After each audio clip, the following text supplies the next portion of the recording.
What's up, everyone? This is Goldilocks, former TNA backstage interviewer, manager, and you're listening to TNA Cross the Line podcast. Thanks for being here. TNA Wrestling, Cross the Line.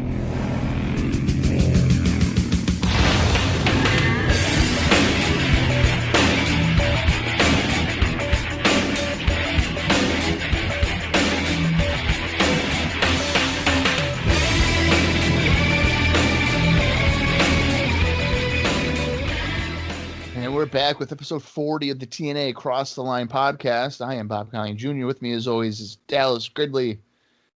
Dallas, it's another week of TNA Wrestling. We are 10 weeks away from the anniversary show, which you kindly reminded me. Should the countdown begin?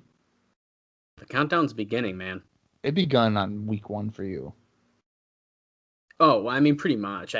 Because I know that anniversary show is going to be really big, and I do think, even hitting show 40 here today, pay-per-view 40, show 40 for us, whatever, however you want to talk about it, is pretty crazy. And even when we just set it off air, you were like, whoa. So, how close we're getting to the anniversary show is definitely really exciting, especially because I know a lot of stuff that happens at the anniversary show, so I'm really excited to get to it and kind of see what leads us into it. Right. Well, you know what's pretty crazy is that on this week's episode, which is the April 9th, 2003 weekly pay-per-view, we've got another ladder match taking place. And I guess both of the guys involved, maybe you wouldn't expect them to be in a ladder match, but Dusty Rhodes is in a ladder match this week against Brian Lawler. Yeah, he is. Now, I can't picture Dusty Rhodes climbing a ladder to grab anything. Now, is this going to be the type of ladder match where you do, in fact, have to climb up and grab something? Or is it just going to be a match where it's like pinfall or submission, but ladders are legal? If that's the case, I'm going to be really sad because I think those are the lamest kind of ladder matches. But at the same time, is Dusty Rhodes about to climb his ass up a ladder? There is no way. There have been times, and off the top of my head, I can't think of the promotion, but it's independent stuff where they'll have a ladder match, and I guess maybe they're too cheap to like actually hang it from the rafters or the ceiling, so they make it the ladders are legal type of thing, when there's clearly a belt that they could go up and grab. But that kind of defeats the purpose of the ladder, because at that point it's just like no disqualification. Exactly, and especially if they did that now here in TNA, it wouldn't really make any sense because we've had many ladder matches. Yeah. At this point in 2003, in April, you could put out a best of TNA ladder matches, and you could fill up a DVD with it. Like, I feel like that's how many we've had. Of course, all the best ones would literally just be all of them at that point, and not all of them are good. But, I mean, I've already lost count. That's how many ladder matches we've had. Yeah, I have absolutely no idea how many there have been. We can shoot the shit on that during that match, because I'm sure we're going to need something to talk about. I just have a feeling that there's not going to be a lot going on. So maybe we can try to guess all the ladder matches and do a little recap of TNA ladder matches so far during that. Now, we also know that we have this Armed Asylum 3-way tag team match where they have strategically placed weapons around the TNA Asylum, which essentially is a street fight. Yeah, so they're going to go like, oh, hey, Sandman is up in the bleachers, and there's this kendo stick, and he's going to be able to hit this guy. Well, I'm not sure how strategic can we be. I mean, is it going to be strategic like, oh, there's a table next to the balcony where there always is a table next to the balcony? Or, like, what's strategic about finding a trash can? Oh, it's near the concession stand, and they put their soft pretzels in it and cotton candy. What's strategic about where the weapons are going? Yeah, I don't really get it. I hope I'm pleasantly surprised, but I already know what it's going to be. I mean, if you look at the people in the match, too, we got the Disciples of the New Church, we have the Harris Brothers, and New Jack and Sandman. Guess how every single person in that match wrestles? They brawl in the crowd and they just punch. It's going to be, there's not going to be a whole lot of stuff to call during that match. He hit him with a chair. Oh, he punched him near other fans. So we'll see what happens. I think it's going to be all over the place, and especially with 3 teams, the camera cuts are going to be just fucking horrendous, I have a feeling, and we're going to miss a lot of stuff. I think we'll get a split screen. Oh, I hope not, because their split screen, they'd use the replay one, I bet, and it'd be so stiff. Yeah. I really hope not. I wouldn't be surprised. I bet you they made this match just because they figured out how to do that. And they were like, "Oh, we can." Because you remember when they figured out how to do replays, then they were like, "Fuck, show me a replay." Keith in the truck. Show me another one. Tell me you got it, Keith. We need it. And it's like a freaking drop kick. Yeah. They definitely went a little overboard. We've slowed down a little bit, but regardless, you are correct in that. Yeah, there was a time where it got out of control. Speaking of out of control, maybe we're kind of getting out of control with the people we're bringing in, because Bart fucking Gunn's here. Yeah, he is. Which I literally didn't, when he came, he looked so different when he came in too. And they were like, "It's Mike Barton." And I was like, "Who? Who is this?" Oh, it's fucking Bart Gunn. I was like, "You gotta be kidding me, Bart Gunn." And I made the joke last week, and it's just like, starting a TNA podcast, I didn't realize it was going to relate so much to the WWF in '95 that we're covering over on IcoPod. It's too real. We've brought in, what's he going under, Nelson Knight, I believe, or something like that, or Nelson Frazier, or whatever he's being called. I think I have a note about it we'll get to, but Mabel, nonetheless. We had Scott Hall and Jarrett fighting. We got Bart Gunn now. It's WWF 95, dude. It literally is. It's really crazy. It really. And if you want to even consider the 95 time, we got Glenn Gilberti here. It's just on the other channel. Right. It's really weird. The Dusty's hasn't been doing much, at least on the stuff we've been following along with. But you get the drift here, the gist. No, and we were following Brian Lawler for a minute there in USWA card rundowns. That's true. Mr. JL is Jerry Lynn. He's been over on WCW on Nitro. It's just so funny the compare. And I would have never made this connection without watching these side by side here. So it's just funny that's how it turned up here. I wanted to try to escape, and yet it follows me wherever I go now. Well, it's funny because recently I watched about 2 months worth of Superstars 95, and every episode had the Smoking Guns on it. So if I get a little annoyed with Mike Barton, if he were to wrestle this week, or any week for the next several weeks, that's probably because I've been overdosed on my Bart Gunn matches. I can understand that, but you mentioned the good point that he's been over in Japan a little bit before this time and stuff like that. So maybe he'll bring something a little bit different, and who knows? Maybe he'll stand out pretty good here. I don't know. I guess I'm kind of interested because it's just so random. But needless to say, I would say that we should probably expect at least one surprise again on the show. It seems to be the trend. You have at least one surprise per show, so I'm definitely expecting it. Like last week, I think it was last week, right? Or was it 2 weeks ago? New Jack came in. Yeah, 2 weeks ago, I think. Was it 2? Or maybe it was. No, it might have been last week actually. It might have been last week. Yeah, I think you're right. Because he made. I got the card up right here. Yeah, because he was the Perry Saturn and Sandman's other friend, the mystery partner. So it was him and Mike Barton or Bart Gunn were the big surprises last week. The week before that, I think isn't that when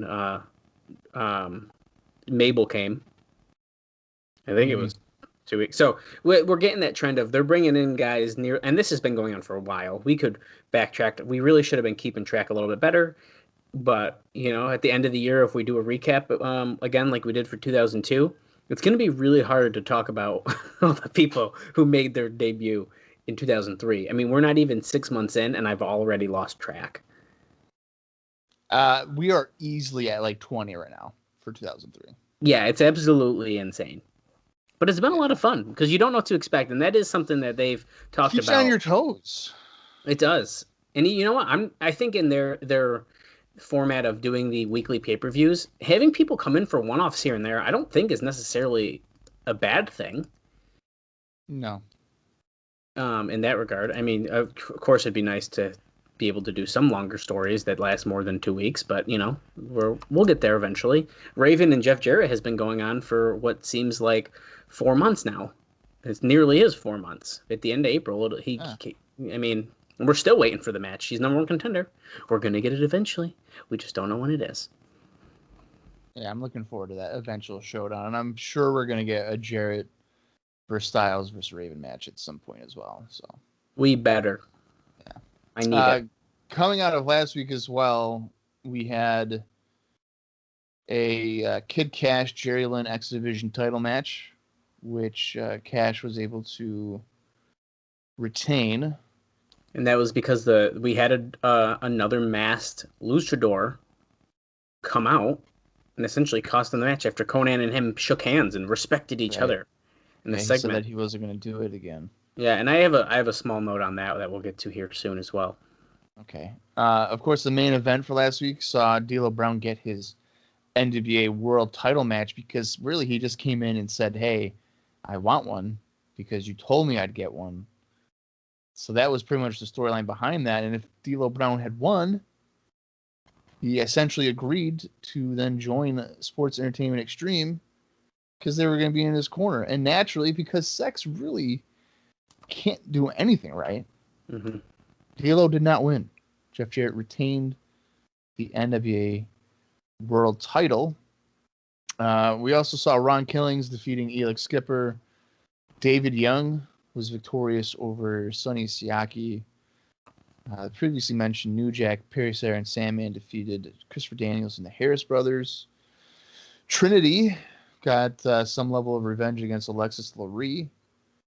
And in the opening match, Brian Lawler was able to defeat Chris Harris, which was a depressing way to start the show. But yeah, but it happened. So that's what happened. That's where we're at. Well, it's unfortunate. Yeah, it is. But you know what? It made me sad just thinking about that. It kind of did for me too. I that's why I just paused for a second. It kind of took me back. Like, damn. Yeah. Hopefully we start off better this week. But I do have some exciting notes here. So there is some cool stuff. I'm really excited to get into it and kind of see where we are heading here in the NWA-TNA as we go on. Dish it, dude. Let's do it. Let's get into it. That's what I just said. Dish it. Oh, I'm gonna dish it good right now. So apparently AAA has some shows scheduled coming up on April 11th in Houston, on April 12th in Austin, April 13th in Dallas, and they are trying to put together some form of a TV taping in English for the Dallas show, as both Mike Tenay and Tony Schiavone have been considered for the announcing spots. Which is why I'm bringing up these AAA shows. Now, it is noted here that don't know if Tenay can do it with his TNA contract, but Dave says that he'd pay pay-per-view money to see Schiavone announce a AAA card just for the comedy value. Oh, my God, yeah. Schiavone would not do well with that. I'd also would have really enjoyed to see that, though, because especially with AAA, I mean, I guess I haven't seen AAA shows from 2003, but I've seen enough AAA shows to know that they don't necessarily go smooth. No, yeah, I've noticed that as well. But I mean, Schiavone announcing the guys' names, trying to even know the names of the moves. Oh yeah, He'd probably be like at some point. He'd probably be like, "Oh, and tonight Hulk Hogan's going to be fighting Diamond Dallas Page," and then the guy doing it with him like, "This isn't Nitro, Tony. There's nothing to promote for Nitro." Yeah. Just call the action. And he'd be like, I don't know what's going on. Yeah, it'd be kind of all over the place. Tenay would thrive in it. He would probably do really well. Oh, I'm sure Tenay would do great at it. Yeah. John West would freaking have a heart attack. Oh, yeah, he would. He'd be standing on the announce table and shit. I have actually. It starts off with a really exciting piece of news, but just for fun, I'm going to save that to the end. So hold on tight, because that's actually what I couldn't believe this when I read it. So I'm going to save that for the end, though. And actually, I forgot to do the poll results, which I tried to do first, but my other comment was not in the NWA-TNA section of the Observer, so I kind of skipped over that here. So Bob, I believe last week, I feel like we don't. I don't think we gave it a thumbs up necessarily, did we? No, I think it's been a trend of like in the middle and like tilting down. That's what I thought it was as well. I couldn't remember off the top of my head here, but what do you think the readers of the Observer thought of last week's show? I think they went thumbs up. Oh, they did. Actually, 55.8% gave it a thumbs up, 18.6% gave it a thumbs down, and 25.6% gave it a thumbs in the middle. So what is that? 12 people said thumbs up? No, it's 24. Okay. I told you, we're not talking those numbers anymore. What do you think the best match was? We just went over the card, and per the readers, what do we think that was? I'm gonna go with Kash and Lynn. Yeah, they did, yeah. Most of them voted for that. And then in second place was Jarrett and D'Lo, which Dave writes was actually his vote as well for best match on the show. Well, I kind of feel like by the readers' defaults is normally the X Division. It does. Which you can't really blame them, honestly. Yeah. And what do you think the worst match got voted? I'm gonna say they went with David Young and Sonny Siaki. No, they actually voted Trinity and Alexis Lurie unanimously. Wow, that's insulting. I don't know if I necessarily agree with it, but whatever. That's fine. It is what it is. Another piece of news that was not under the TNA section I'll bring up now that I thought was pretty interesting. So it's under actually the WWE section of the Observer this week. So Bruce Pritchard was said to be the driving force to get Piper back in the WWE. And Dave goes on to say, speaking of Piper, he did an interview in Greenville, South Carolina, claiming that he's the reason Russo is no longer on NWA-TNA. And he says, by the way, NWA-TNA sources have claimed that Piper called them after Mania about coming back, saying he was only doing Mania as a one-shot deal. And they were surprised to find out 2 days later he had agreed to do Piper's Pit. Piper's people denied that happened, though. And Piper claimed that WWE called him about coming back before TNA, and he didn't because he didn't want to come back unless WWE cleaned up its act. So he's the reason Russo's not on, just so you know, according to him. And actually, I wanted to bring something up that you actually tagged our Twitter page in. We're at Cross the Line TNA on Twitter if you're not following us already. And I just want to bring it up because it relates to Piper here. I think this is a perfect time to interject. So this is weeks and weeks ago. It was months at this point. I don't even remember what show this happened on. But Piper threatened to send WB 32 stars from Portland Wrestling. We discussed it in the notes as well. But someone on Twitter here, at Justin_S of OK, shared a post, and he said, so he mentions, Roddy Piper threatened to send the stars of WB 32's Portland Wrestling to destroy Vince Russo, meaning we were this close to a stable of Daniel Bryan, Dr. Luther, and Brian Alvarez in TNA. And I was like, whoa, okay, that's really weird. Now, what I saw a follow-up to that I don't know if you saw, Bob, but Brian Alvarez retweeted it and said, that wasn't what I remember from our meeting. Now, I don't know what necessarily he was saying, like, no, this isn't true or anything. I think the guy was kind of just shooting ideas out there. Right, that's what I'm thinking too. But hang on 1 second. Yeah. You're telling me that the same dude that is like super critical of TNA in the newsletters was potentially going to be brought into the same company? Isn't that interesting? That is so bizarre. Why would Why would he do that? Because I mean, he seemingly shits on TNA every opportunity, and it's like, oh, by the way, we might bring you in with Piper, and he's like, okay, yeah, sure, I'll do that. I mean, I get it's wrestling and there's money involved, but you probably shouldn't be shitting on your company you're about to go to. Yeah, I'm curious though. I think that was really fun, and it's not. I didn't know necessarily these were three of the guys who. I mean, if they ended up doing something, there was that chance of, and I thought it was really fun, a piece of note, and it got a lot of people talking on Twitter. I saw this post all over the place, so I thought it was pretty cool. I want to see a Brian Alvarez, Brian Danielson match. Just to see Brian Alvarez get beat up, or what? I mean, I've never seen him wrestle. I haven't either. I'm just gonna assume he's gonna get his ass kicked. I want to say I saw a clip of him like in a cage match or something. Does he still wrestle or no? He might. Okay, I'm not sure. Well, I hate his Twitter picture a lot. Oh yeah. Well, I saw him. I think it was a cage match or something, but he kept on like slipping, kept on messing up. Yeah, I believe it, to be honest. And then, like, it was circulating around. People were like making fun of him for it or whatever. So. Yeah, I mean, I believe it. But yeah, I thought that was pretty interesting. Nice way to tie in here to that little bit of news on Piper. I'm sure that's the last time he's gonna mention TNA, since I think he goes back to WWE around this time and kind of sticks around for a bit, doesn't he not? Piper? Or no? Or is it a little bit later? No, Piper's there till. You know what? I think he's only there a few months. I think he's gone by before SummerSlam. Okay, well, hey, a couple months. Who knows? Yeah, because I know he has a match at Judgment Day. Okay. I think, which would be May. That makes sense. In terms, I'm just trying to think of pay-per-view matches. Like, he's not. I don't think he's there around by SummerSlam. I think it's a very short-term deal. Gotcha. Interesting. Well, now on last week's show, Dave just mentioned that he thought that the show was entertaining most of the way, but it built up on paper a crap show for the next week, essentially. Now he mentions, of course, that Dusty and Brian Lawler are having that stuff. He said the interview stuff between them was hilarious, but building a ladder match between Rhodes and Lawler only accentuates the problems that the company is having learning from disasters.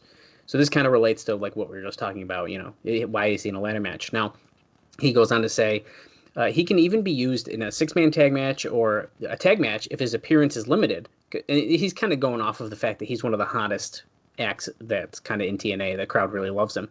So if he's limited to that one tag in, everyone runs into the elbow and he gets out, like, everyone's loving that. But he says that the whole aurora is gone when he wrestles in a singles match, and he's wrestling far too often.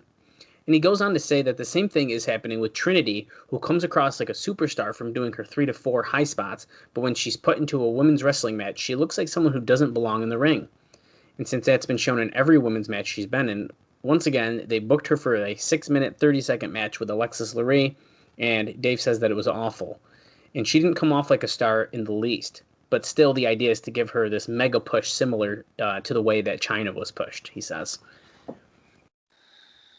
I mean, I don't think that match was that bad. Did it show that Alexis Lurie was far more like seasoned? Absolutely. But it doesn't expose. He's making it sound like as if Trinity's like Nicole Bass.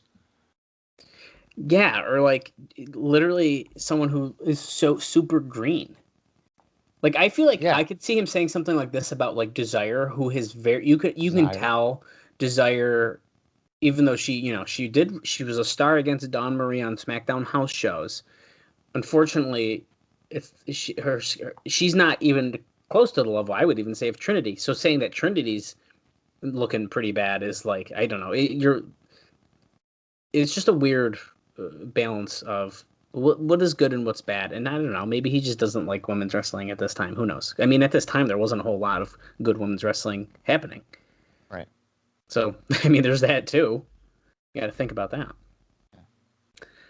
But yeah, interesting notes nonetheless. Now, I believe it was last week we mentioned, hey, there might be a new general manager coming up. They're thinking about it. Well, unfortunately, that looks to have already been dropped. It was never mentioned on the show, and apparently whoever it was that they were looking at backed out of the deal. So we're not doing that anymore. Well, and I feel like you don't need a like commissioner type of character. It's such a crutch for American television. Yeah, I agree for sure. It really is. It's played out. I mean, even here in 2021, I mean, it's been going on for what? I mean, you can sense the development of Vince McMahon and Eric Bischoff in the Monday Night Wars. I mean, you're looking at 30 years. Yeah, I mean, that's a good point, really. And we haven't evolved from it. So. No, I think it's something that is definitely, it sticks around a little bit too long, but It's what it is, I guess. I don't know. Yeah, I mean, I guess in AEW and maybe to some extent Impact today, they don't really rely on it. No, they don't, and that's an interesting point that you bring up because they both use real life like owners and stuff. So TNA uses Scott D'Amore, and even really Don Callis, and AEW will throw around Tony Khan's name, but generally he is not seen on camera. Well, I think it's important to note that D'Amore and Callis don't own Impact. Well, they don't own, but they're the vice president and like I forgot. I think are they both vice presidents? You know what I mean? Something like that. Yeah. Yes, they're owned by Ed Nolan or in Anthem. Yeah. So yes, you are correct about that. Thank you. So yes, thank you for telling me how wrong I am about a show I watch every week. I haven't watched it since like 2018. Yeah. I know they're not the owners. You know what I meant, though. Anyways, Percy Pringle wrote something on his website, and he talked about returning with a new find. Some people think that it's going to be the 6'10 guy called Lord Humongous, who is Jerry Lynn's roommate. What? Yep. That's all the info I got on that. I'm even trying to... Lord Humongous is Jerry Lynn's roommate? That's what they're calling him. Now, Lord Humongous, that's the name of Sid Vicious's former gimmick. Yeah. It's not him, I don't think. It's not Sid Vicious, though. No, and I couldn't seem to find any other information necessarily on who this could be. So we'll have to wait and find out if Lord Humongous... Is Jerry Lynn living in Tennessee? Is that what's going on? You know, that I don't know the answer to. That's a really good question. Oh, boy. That's so bizarre. So he's 6'10". Could it... Oh, no. He's not that tall. I was going to say, I wonder if it could be Abyss. That crossed my mind as well. But yeah, I don't think he's that tall. Actually, he's definitely not 6'10". He's not at all. Yeah, I don't know. That's weird. I would assume that it's going to be a knockoff version of The Undertaker, right?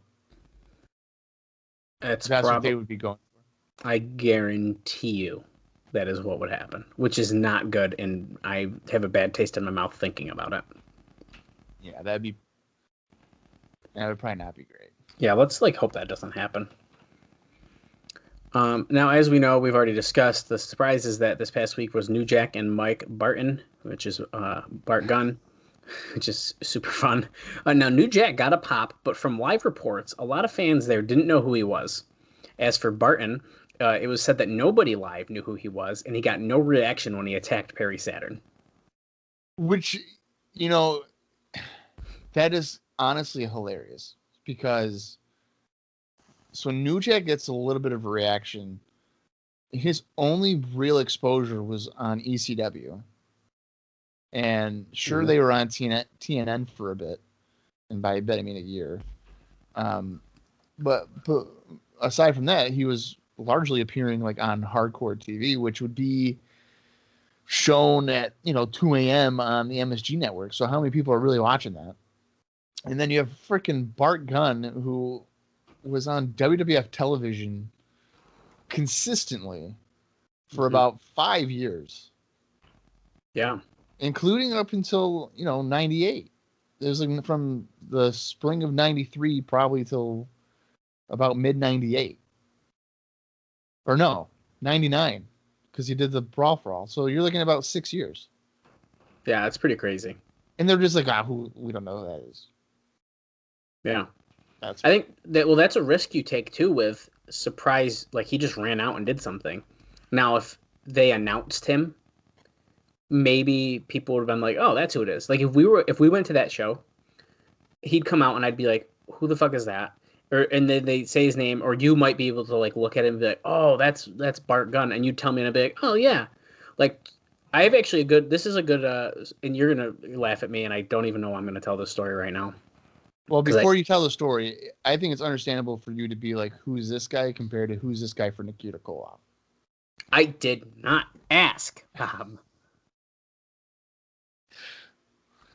Oh, I'm just gonna give you more fuel to make fun of me with this story, but I'm gonna tell okay, it go ahead. real quick. I live for any opportunity to poke fun at you. And this is just honest truth, to be real with you here. So this was Living on the Edge show at 2CW. I can't remember which number. I want to say 4. It was when Styles fought Loca Vita and almost killed him. So that's 2009. So okay. 6, 7, 8. Yeah, it'd be 4. 4. Okay, yeah, I got something. So you were at that show as well, correct? I was. Yeah. Yeah. So that's one of my favorite shows, actually. It's really great. Yeah, it was a really good time. Now, if you remember, there was a special referee for one match. I do not remember what match it was. And that special referee ended up being Sunny. Yes. When she came out, I had no fucking clue who she was. Really? I had no clue. And I think either Austin or another buddy of mine who actually worked in ring crew and stuff, like, mentioned it to me. And I was like, oh, didn't know that. Like, it just didn't, like, register for me that, oh, this is Sunny. I had no clue. All I was thinking was, that referee shirt is looking pretty tight, and I'm glad I'm in the front row. She was in, like, decent shape, wasn't she? She was, and actually, it's funny, because looking back at pictures and stuff, I like, oh yeah, that's Sunny. I can totally tell. I don't know if it was just the moment it happened. Right. It was the same idea, though. They had a surprise. I don't think they said over the speaker right away who it was, and I was like, I don't know. Like, I just didn't register in my head of, like, who was in front of me, which is kind of hilarious, but... So that was on, that was Living on the Edge for night 2. And I think she was a special referee for Sarah Del Rey against Portia Perez. That makes sense. Because judging by all the other matches, I don't think that she would have been involved in those. No, that makes sense. But needless to say, there's my fun story. Just the same idea, though, of like, oh, who is this? I've done it multiple times at shows. And then I realized, I'm like, oh, shit, that's who it is. Okay. But anyways. Now, last week, Raven was cutting a promo. I believe it was when Goldilocks was interviewing. And as we remember, it was very, very clear that he forgot what he was saying. 100%. Which is very unlike him, I feel like. Now, it's noted here that Raven got a brain freeze on an interview like nobody's business. Gilberti was apparently joking after the show that they should replay his interview the next week and that he should ask him to take a drug test. It's really just probably to rib him, but oh yeah, it's just like, man. And I mentioned this a bit already as well, but they did the usual swerve with Conan and Lynn shaking hands during the interview segment and making up the so-called luchador. Now, that we don't know this one's identity, but it wasn't Shark Boy as it was the previous week. We discussed that last week, that the first luchador was actually Shark Boy under the mask. Right. But this one was actually just one of the security guys in a black outfit and mask. Of course, they interfered and cost Lynn the match, as we discussed. So, I don't know what they're planning to do with this, but there's that for you. Nothing too exciting, I guess. Here's the thing. They don't know what they're doing with it. No, they don't. Do we need to remember her name was Alicia or something? Where they were getting the money from the guys. Oh, yeah. It was just going nowhere. Yeah. And when guys were all tied up in the back, Bill Behrens, and it's just like, come on, what's going on? Now, it said here that we are building for a match between Kash and Trinity, which definitely seems, I guess, definitely something we could be going toward. And now, if you remember, after the match, when Trinity won, Raven DDT'd her. Kash was just watching, but he just stood there and did nothing to help her, and which we noticed, which was really weird. So it seems like we're definitely going to be getting a Kid Kash Trinity match at some point, which I think that should be pretty interesting. I'm looking forward to that. Yeah, and I mean, I think that I would actually be interested in seeing Trinity win the X Division title, which makes no sense for me because I never am, I guess, like, supportive of that. Like, I wasn't supportive when Daphne won the Cruiserweight title or when Medusa did, but I think Trinity just kind of fits that style a little bit, and I think it could be fun for at least a couple of weeks. I think it could be. Why not? I think it could, and they could make it for a fun story there too. I think it could, yeah. Yeah. So Mabel, we discussed him a bit already. He's using the name Nelson Knight as a tag team with Killings. Now, Dave says that they're baby faces this week and look to be challenging Triple X for the tag titles as Killings pinned Elix Skipper clean, and then when Daniels attacked Killings, Knight made the save.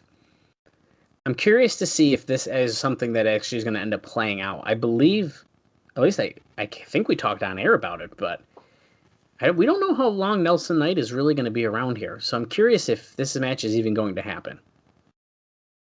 I don't think he actually ever wrestles. I don't think so as well. So when I read this, I was like, "Oh, that's interesting. I didn't think this was something that's going to happen." But Yeah, I guess I don't think he even goes back to WWE for like another year. yeah, that's really interesting. So like I don't know what why he wouldn't have done it. Something must happen in the weeks It must that follow. So. for sure. Just a note here that the crowd was very into the main event match, which I think we noticed. I think it was a pretty decent main event match, if I recall, between them. And now, kind of going back on New Jack a bit here. Apparently, there was a lot of, as Dave says, trepidation regarding using New Jack, and some in the locker room questioned the decision and were concerned based on his rep. But he was no problem. Which I believe that New Jack has maybe he is a little nuts, but I think that he can be a professional. Why not? There we go. Part of me feels as if people take his character a little too seriously. Now, I understand he almost killed a guy on more than one occasion. Well, listen, haven't we all? I get that. Okay. I'm just joking. I haven't killed anyone. But I would hope not, Dallas. Now, but we have to look at kind of the context. Number one, the mass transit. Sure, he was like 16, but he lied about his age. And he was also talking shit about like, oh, I've been doing this forever, and this is what I want to do, blah, blah, blah. Now, that doesn't justify New Jack stabbing him, 20 times or whatever. But you can see the frustration. Yeah. That sounds like as if I'm definitely defending him, and I'm not. I'm partially joking. Second, Vic Grimes almost killed New Jack because he didn't want to fall off of a scaffold. So New Jack, when he got the opportunity for revenge, decided, "Hey, I'm gonna freaking just shove you down." Now, on the note of that, just real quick, Bob, do you ever remember back in, I don't know, I want to say back in the day, I feel like on YouTube all the time, it's like Owen Hart falls to his death, and that's the video that plays. Literally, okay. So, yeah, in high school, one of my buddies, and this is, I think, before YouTube. So, like, they had found a downloaded file or something, and it was, like, probably through LimeWire, when they would have, like, the description of, like, oh, Owen Hart's tragic death, right? Yep. So, he must have downloaded it or something, and he was Bob, dude.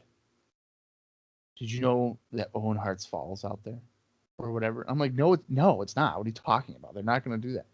He's like, dude, check it out. So he plays it, and it's maybe like 11 seconds long. Yeah. And I'm like, his name was Mike. I'm like, Mike,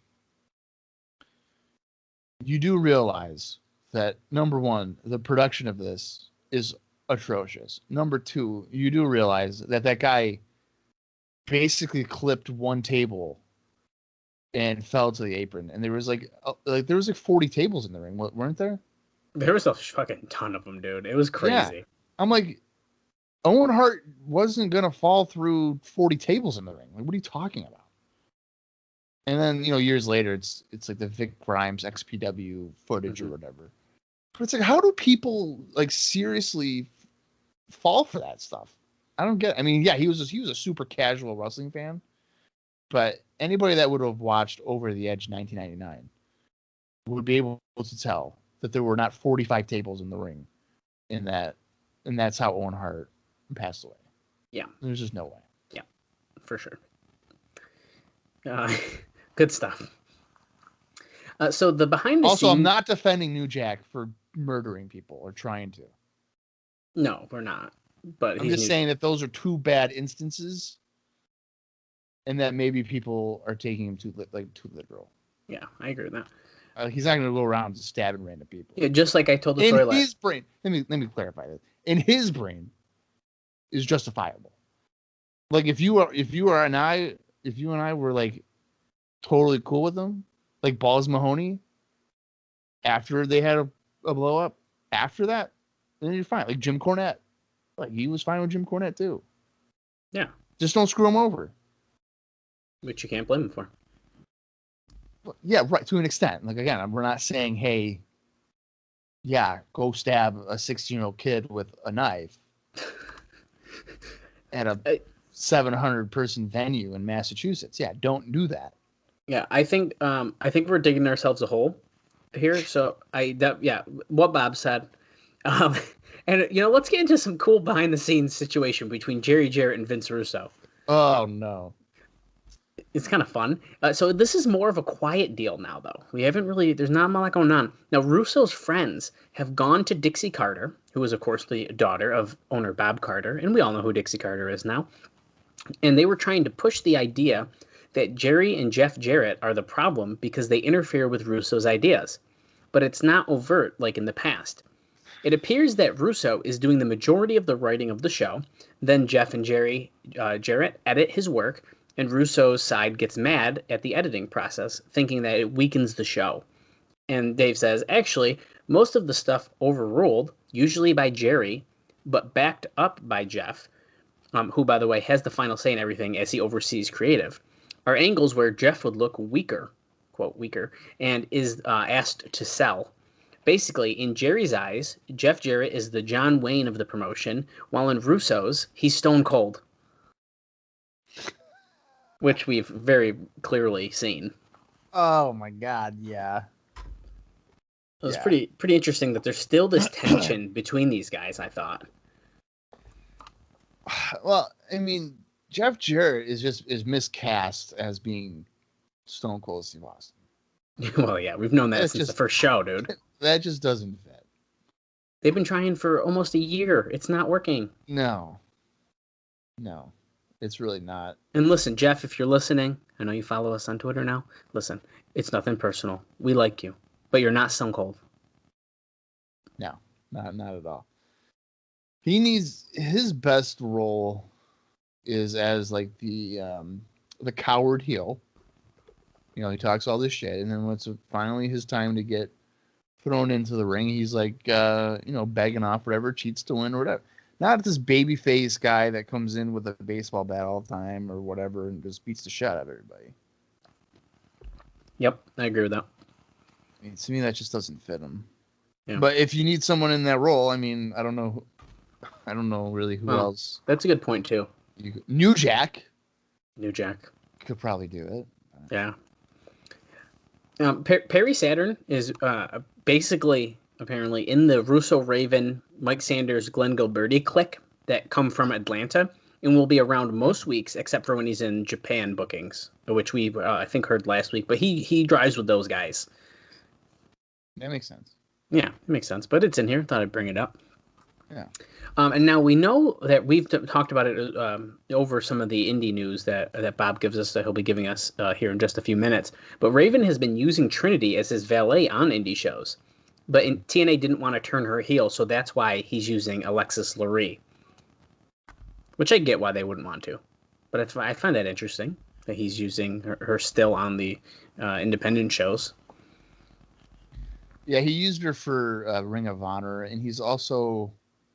in one of the matches I'm going to make note of his over the past week or whatever, he had used Daphne as well. I could see how that could fit for sure. Yeah. So they continued on with the Chris Harris James Storm split last week briefly. Dave says that Harris carried Lawler to his best match since TNA started before losing due to Flair's interference. They doubled on him forever until Rhodes made the save. Later, backstage during an interview, you heard two voices yelling in the background. TNA said that it sounded like Harris and Storm arguing, with Harris mad because Storm never came out to help him, which is kind of funny because Harris wanted to have singles matches.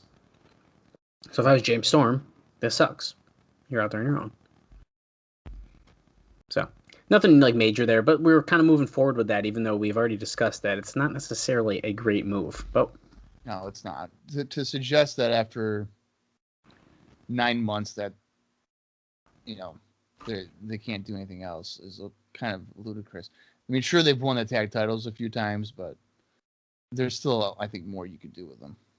Yeah, I agree completely. And that's what's like really weird to me, but that's where we are. I got just 2 more notes, including my one that's really fun. So hold on tight. So he says, even though the deal with Jeff Hammond doing the announcing and having it pushed so hard, and Hermie Sadler wrestling again seems on the surface to make no sense, Dave says that it does. And now this is, Dave mentioned this last week that we were going to have some NASCAR influence on this week's show. I do remember that now. I do remember that, yeah. Now, with TNA having no significant TV and zero mainstream presence, with Hammond as one of the main voices of NASCAR involved, at least to the NASCAR audience, which the Jarretts think to have a big crossover to wrestling, that TNA at least gets mentioned on NASCAR races. Now, Jeff Jarrett, over the weekend, was on the pregame show, and they did a comedy skit where he showed him talking with Sadler, who ended up finishing last out of something like 43 cars, getting into a wreck on the 3rd lap. And they plugged the pay-per-view for Wednesday on this pregame show, which is a pretty big press, a big audience to get to. So in a sense, this NASCAR thing does make sense if they're going to be able to get at least a little bit more people hearing the name, if anything. Yeah, but okay, so they've used them before, and obviously Hermie had several weeks there in 2002. Yep. So let's say you're watching or a NASCAR race. There's millions of people watching any given NASCAR race. Yeah. So if you're looking at the crossover, and I'm just gonna think out loud here, we're averaging about 8,000 to 15,000 buys. Hey man, we're taking baby steps here in 2003 still. 700 buys every 2 weeks in New York. Or something like that. Yeah. And you're telling me that the crossover with NASCAR could be successful when there's millions of people watching those shows, and then your buy rate is between 8,000 and 15,000 people. Listen, no press is bad press, but I get what you're saying. I think there's potential. Do I agree that Jeff thinks this is like the greatest thing that's ever going to happen? No. And clearly it did not. Okay. So let's just say there's 15,000 buys, right? Maybe, unbeknownst to all of us, in each household, there's 600 people watching the show.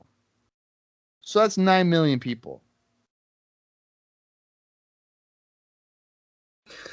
Okay.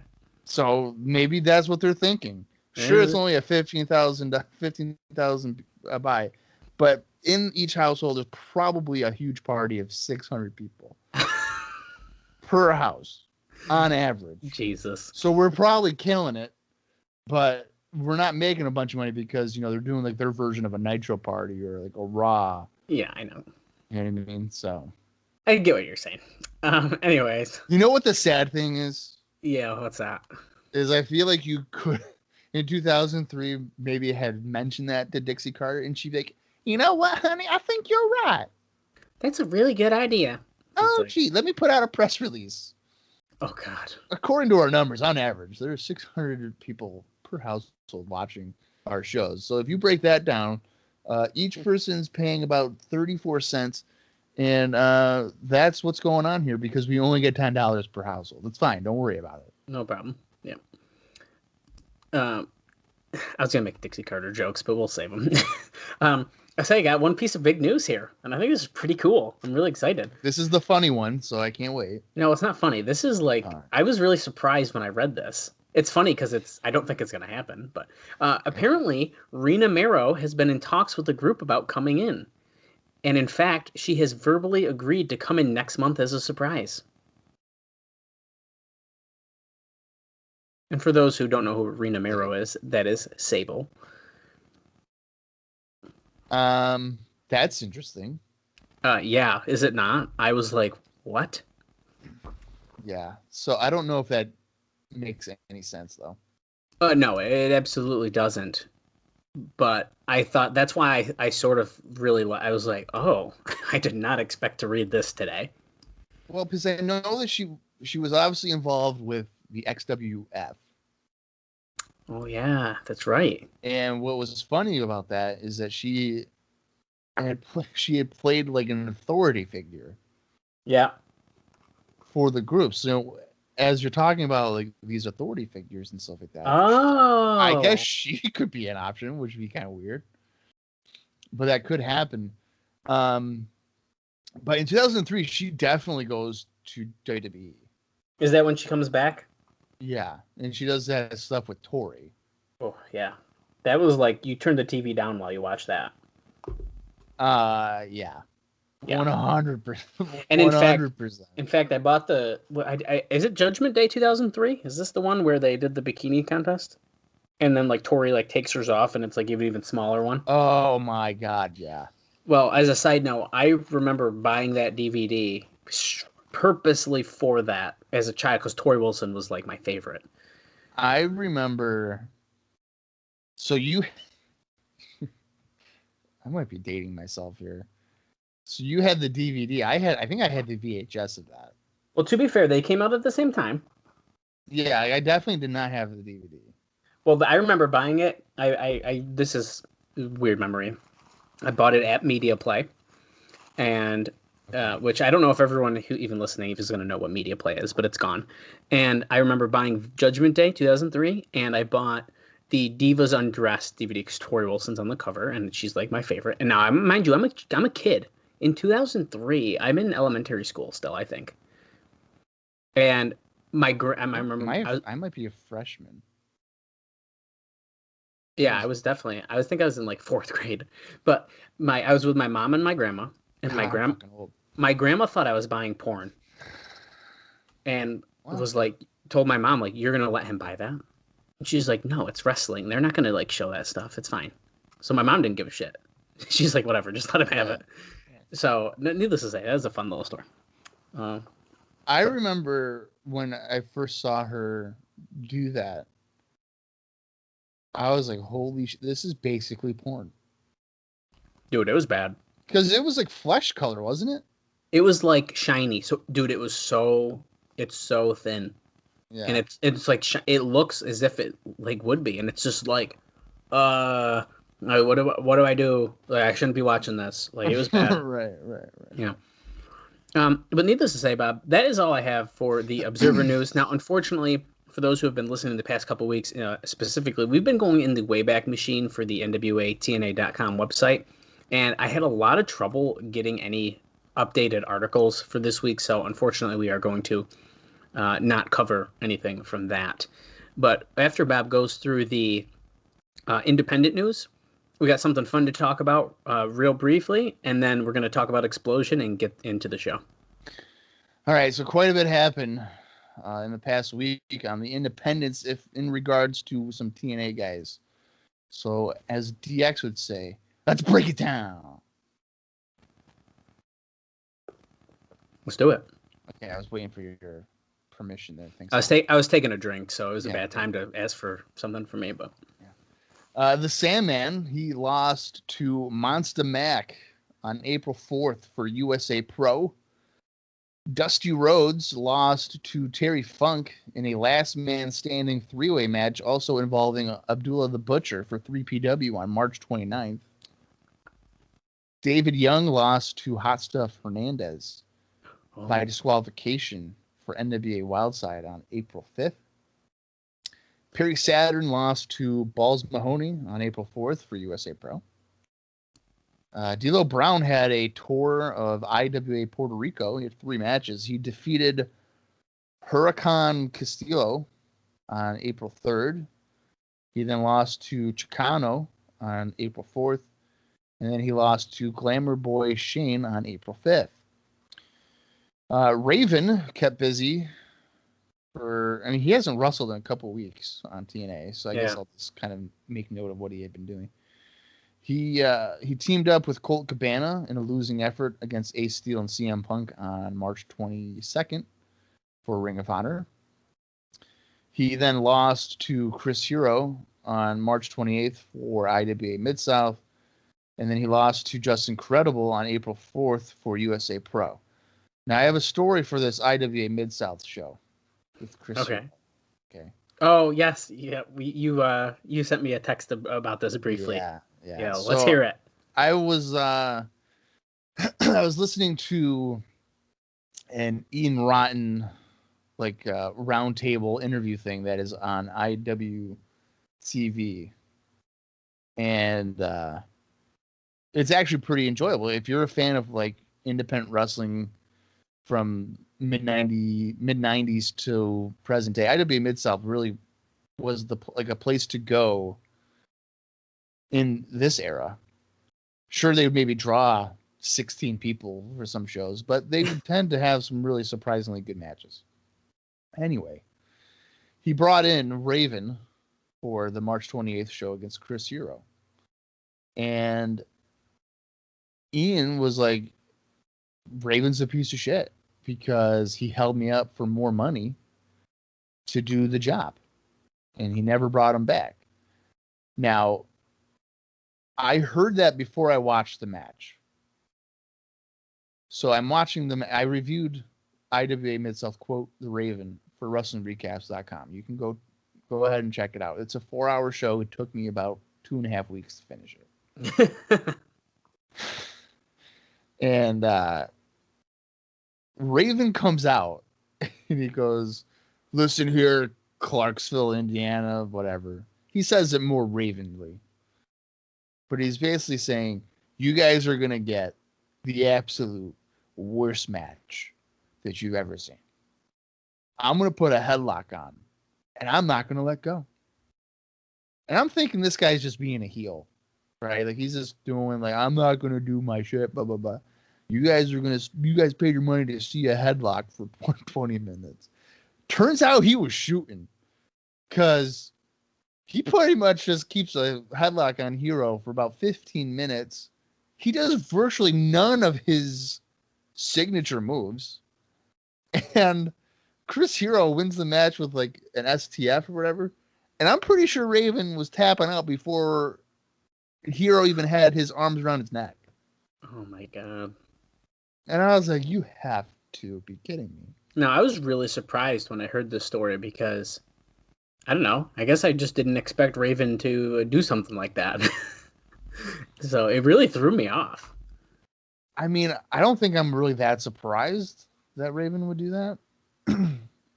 to an extent, because I mean, he's lost to a guy like Vic Rimes and shit like that on these indies notes. So it's not like he has an ego about it. Maybe he just doesn't like Ian Rotten. I don't know. Well, that's kind of that's the part I'm surprised about is like, why would he have cared? He doesn't seem like someone who really cares too much.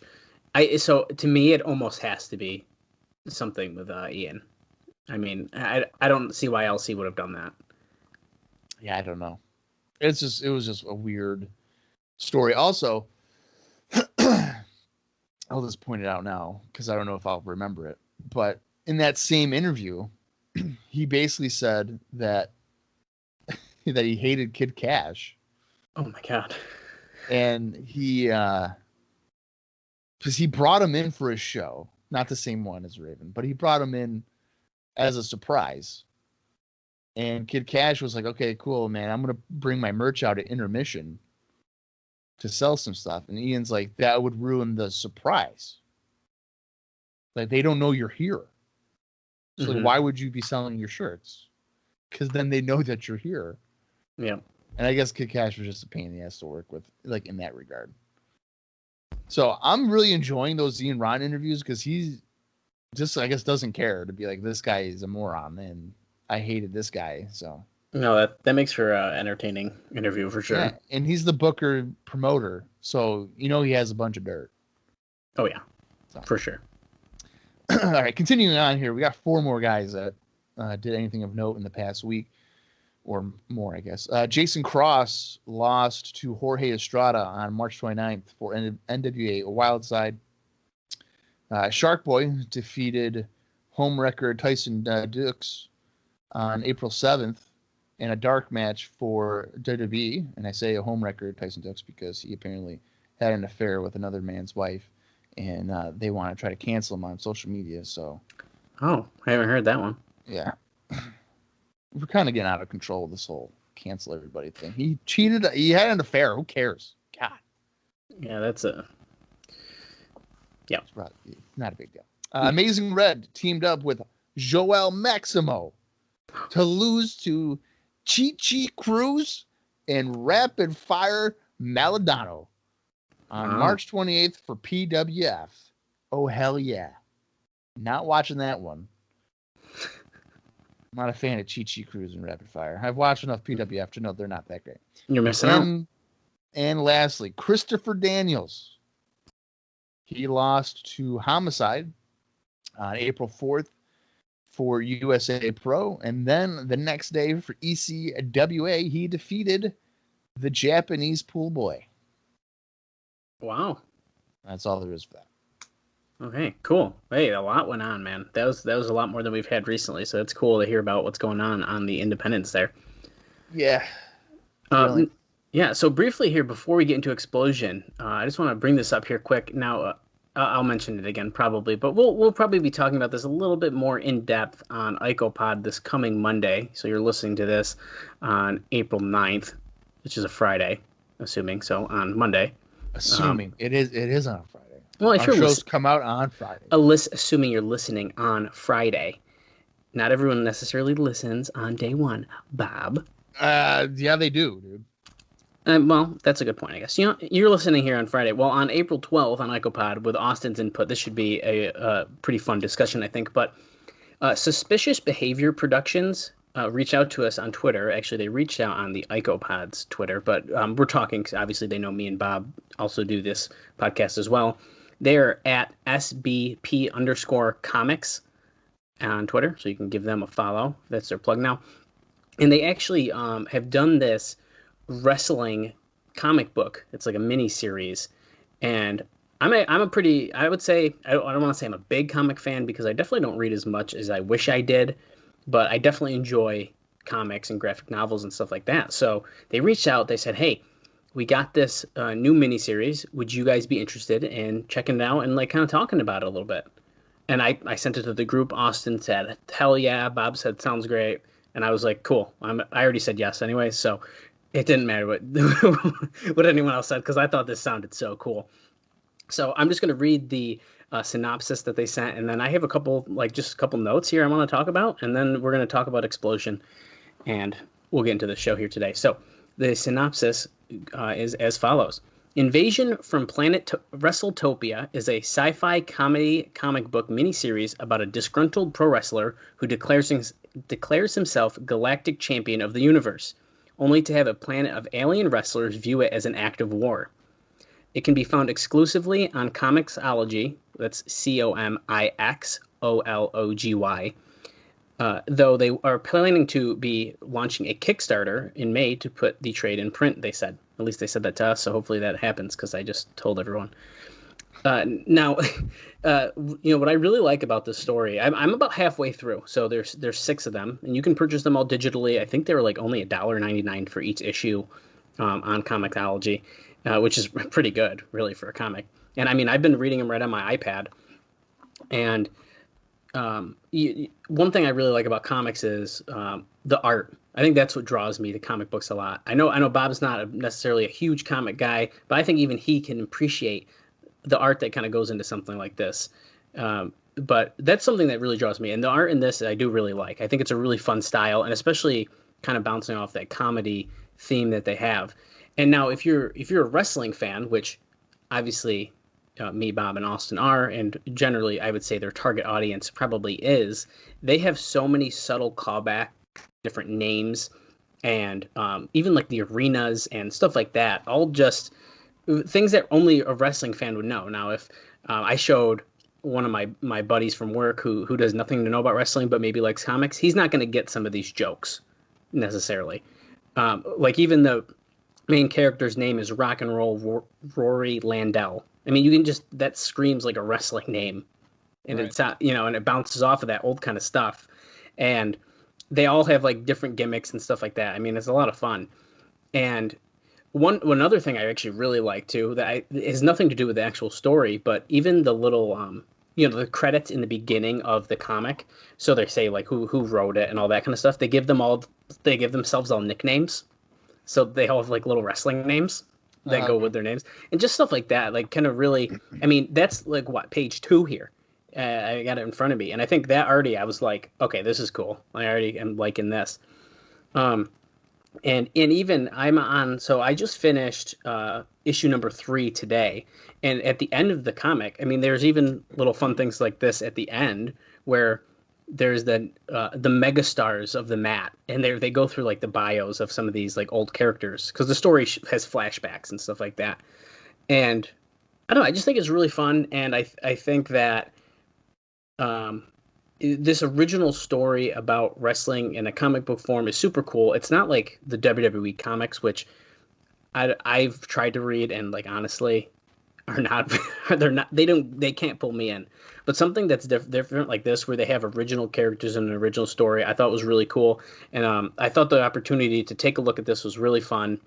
And that's about all I got to say about it, I guess, right now. I'm really excited to talk to Austin and see what his thoughts about it are as well.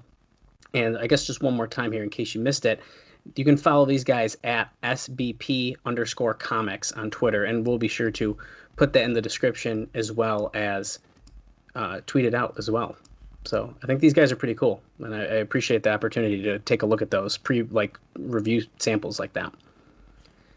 Yeah, at some point I will take a look at them because they do sound interesting. I just never really have the time to sit down and read a comic book. I'm not really a comic book guy, to be honest with you. No, and you don't, you don't really come off as a comic book guy to me. Like me and Austin definitely. I mean, how is that supposed to mean? Well, you're not. Like me and Austin have. It's okay for me to say that about myself, but for somebody else to say that about me is very offensive. Is that insulting? I don't know. Yeah. Well, Bob doesn't have a comic collection. I do, and Austin does. So, Bob's not. You have wrestling magazines, which I also do. But it's just not your. Like, you're not into like the superhero stuff too much, I feel like, and I feel like that's what kind of relates to comics. You know what I mean? Yeah. I mean, it's not to insult you, Bob. Well, I'm offended. Oh, I'm sorry, but yeah, I think you would even enjoy it, especially just like I said, these callbacks to wrestling. I think it's super fun, and just to be like you're a wrestling fan and you're getting the stuff, how they kind of came up with some of these names, and the story's got me hooked, and I'm on issue 3. I mean, I was hooked after the first one. I was like, cool, I got to keep going. Like, it was a good start, and even in the middle, we're at a really good place, and I can't wait to finish it off. But on that note, let's briefly discuss Explosion, and then let's get the show on the road. I'm excited to watch this show. We've done a lot of talking here, but that's what we do on the show. So if you don't like it, then you should probably start fast-forwarding to about an hour in, because that seems to be what generally happens. Well, we're the type of people that you would rather listen to than listen to your coworkers talk at your place of business. You're damn right. And we appreciate all the feedback of people who say that to us. That's right. That's awesome. So Explosion was filmed on the same day, on April 9th, 2003, and it aired on April 13th, 2003, and it had 4 matches. Now, the first one was Chris Harris defeating The Rocker. We don't know who it is. Could it be Marty Jannetty? I don't know. Conan. Yeah, Conan defeats Salvatore Renaro. Okay. Who I believe when I looked at his page, he did wrestle in like Ring of Honor and even some dark matches and stuff. So he's in the first Wrestling Road Diaries. Well, look at that. With Brian Nelson and Colt Cabana. Oh, there we go. He's also on NWA Power. Really? Sal Renaro, yeah. Maybe that's why that name sounded so familiar to me. Interesting. The next match was David Flair and Eric Watts defeating the Beale Street Posse, which is Dustin Starr and Simon Reed. And then in the main event of Explosion, James Storm defeats Derek King. That's kind of a weaker show. Yeah, they've been stacking them up pretty good. I know we always say it as a joke, but they've been pretty good stuff. I mean, Conan wrestling on Explosion is kind of a big deal, I would say. I just said it was a weaker show than normal. The normal. You just said that it's a strong one. No, I said they have been strong. Oh. No, they have been. And then this one. I thought you were still doing your shill from like the comic book to now Explosion being still a strong show. Well, actually, I really did enjoy that comic book. It's not just me talking about my ass. No, I'm just saying though. I'm saying like I thought you like got in the groove of like Oh. positivity that you're just like, oh, Explosion's fucking great. No, it wasn't that great. Uh, No, it definitely wasn't. But that's all I got, Bob. I'm ready to watch this show. Are you? Yeah, and also, so I want to give an update on this Explosion thing. You know how we've been saying, hey, Scott D'Amore putting on Impact Plus or whatever? Yeah. I don't know. I can't remember where I saw it, but apparently it's entirely possible that Anthem doesn't own the Explosion rights, Oh my God. which is depressing. Because, like, how do you not own that? Who does then? I don't know. Does, I the, think N- does the NWA possibly? they might, because it was Shit. aired in like markets, so maybe Dixie Carter's original company or whatever didn't hold the rights to it. Oh. So, Well, that's a bummer. yeah. But Little hashtag we want Explosion. Tweet it to Scott D'Amore. You know what we should do? What's that? We should set up a GoFundMe or a Kickstarter. The same time when the comic book guys do, but ours is let's acquire the rights to Explosion. Oh, that'd be cool. And I mean that's gotta be what, maybe how much could TNA Explosion cost? $400 or $500? We could self-fund that. Yeah. So I mean, come on, it can't be that big of a deal. Well, listen, I want to see that shit. Start tweeting that shit at us. Tag us at Cross the Line TNA on Twitter. Hashtag We Want Explosion. Make sure you tag Scott D'Amore, that son of a bitch who needs to give us our Explosion on the Impact Plus app that barely works. Give us the goddamn Explosion show. And you know what? One last thing before we start this show. I have a funny Scott D'Amore story. Okay.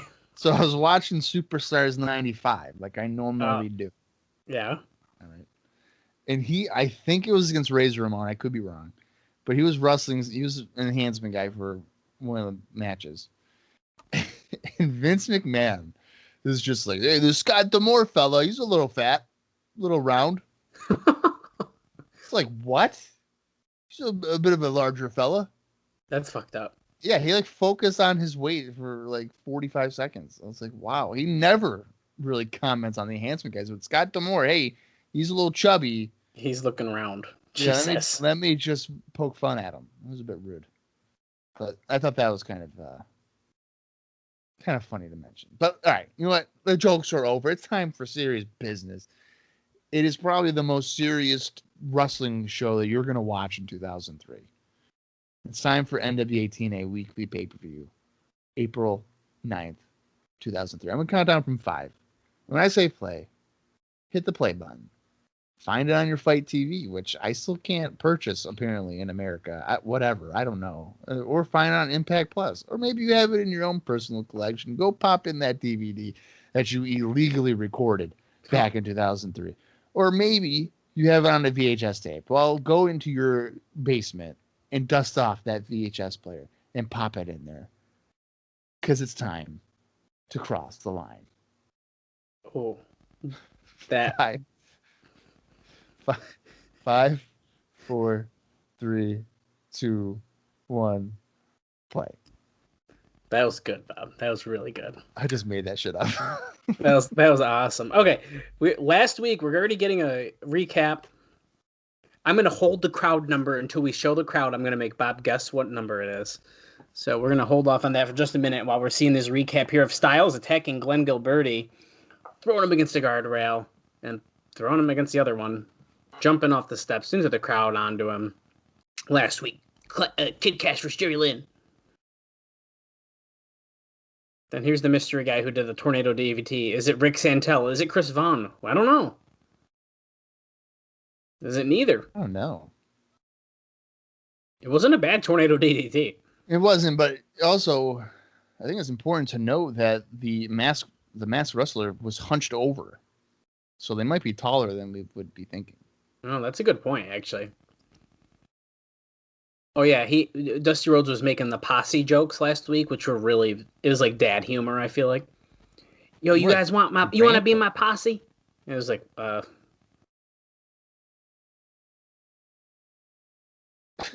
You can have Okay. a shot at my replica title. Yeah, which actually makes it seem like they will be hanging the fake NWA title above the ring. Oh, Yes. yeah. Now remember, Raven DDT'd Trinity. Yeah, DDT'd her and then like dragged Alexis out of the ring after. Right. Yeah, he abducted her. Which is, yeah, here we go. Which is I think the more important thing about this is he just randomly stole her. He's like, yeah, you're coming with me. Right. And then yeah, Mike Barton attacks Saturn. Bart Gunn. He did that punch, dude, because the brawl for all. Now I wonder if that means Butterbean's gonna come out and then. Oh, please stop. Hey, remember me, Bart? Nelson Knight, baby. Right, there he is. Now if you guys remember, we discussed it on our very first episode, pay-per-view 1, that I think it was pay-per-view 1. It was not. It was episode 2. But Cheeks broke the ring. Now Cheeks, I don't think is as big as Nelson Knight, so I can't believe the ring stayed in one. I think in terms of body fat to height, he's probably bigger than Nelson. Oh, that's a good point. He's shorter, so he's yeah. Okay, fine. I get what you're saying. I just holy shit, New Jack gets pushed off the balcony through the table by Brian Lee and James Mitchell. We're literally getting actually. I don't hate this recap, Bob. We're getting small clips of like every match from last week. Yeah, I don't hate it either. And I like it because it's small. And here's Alexis, and then we went off the air after Jarrett hit Alexis Lurie with the chair. We immediately went off the air. Right. And then remember, he got offended here when TNA was like, "You have any regrets?" And he was like, "How fucking dare you? I'm Jeff Jarrett. Mike. I regret hiring you." I can't believe you would ask me that question. Damn you, Mike TNA. And there's Jarrett hitting D'Lo. That was 2 weeks ago. He busted D'Lo open. He had like 7 stitches, had a concussion. Fucked D'Lo up good with that Didn't he one. like choke Goldilocks here too? Yes, they're about to show it, I think, which made me super uncomfortable. What are you implying, Goldie? Look at there we go. Oh, yeah, that's great. That made me uncomfortable because it was like, why are you doing that? Yeah, and chances are she didn't even know that was coming. He has a history of hitting women. Remember? I mean, he in WWF he was the woman beater. I mean, if that's his thing, I guess that's his as a character, not as a human being. I was just about to say as a character. As a character, okay. God, I was getting there. Well, you got to get there quicker because if people tune out, they're like, "Oh wow, Jeff Jarrett's a woman beater," and it's like, no. You're right. Now, as we're going to the crowd here, I want Bob to guess how many fans we have in attendance on pay-per-view 40 here tonight. That's a really good question. I'm gonna say 950. Nope, we are sold out, baby. 1,300 sellout crowd. Damn it. Well, they're still doing free tickets. Well, a little, yeah. Now, it looks like we're potentially set up for this Armed Asylum match, and it's kind of goofy. I mean, no, this makes no sense, Dallas. So they had said that there would be weapons throughout the arena or whatever. Strategically placed. Right. So it's just a fucking street fight with a table already set up, and hey, here's a trash can and here's a chair. Well, that's what I'm getting at is we have literally, so Sandman and New Jack are coming out, even though it's only Sandman, who's wearing a Raven shirt. He is. And there's a table right there. The trash can lid is off, and there's the garbage can. In the ring, there's a table in the ring in the middle of it. And Sandman is walking into the crowd. No New Jack yet. And Mike TNA and Don West just brought that up. Yeah, it's silly. I hate the part where there's like a 2x4 and a trash can lid laid on like the apron of the ring. Yeah, I mean it's essentially just a weapons match. I mean that's what we're getting at here. Yes.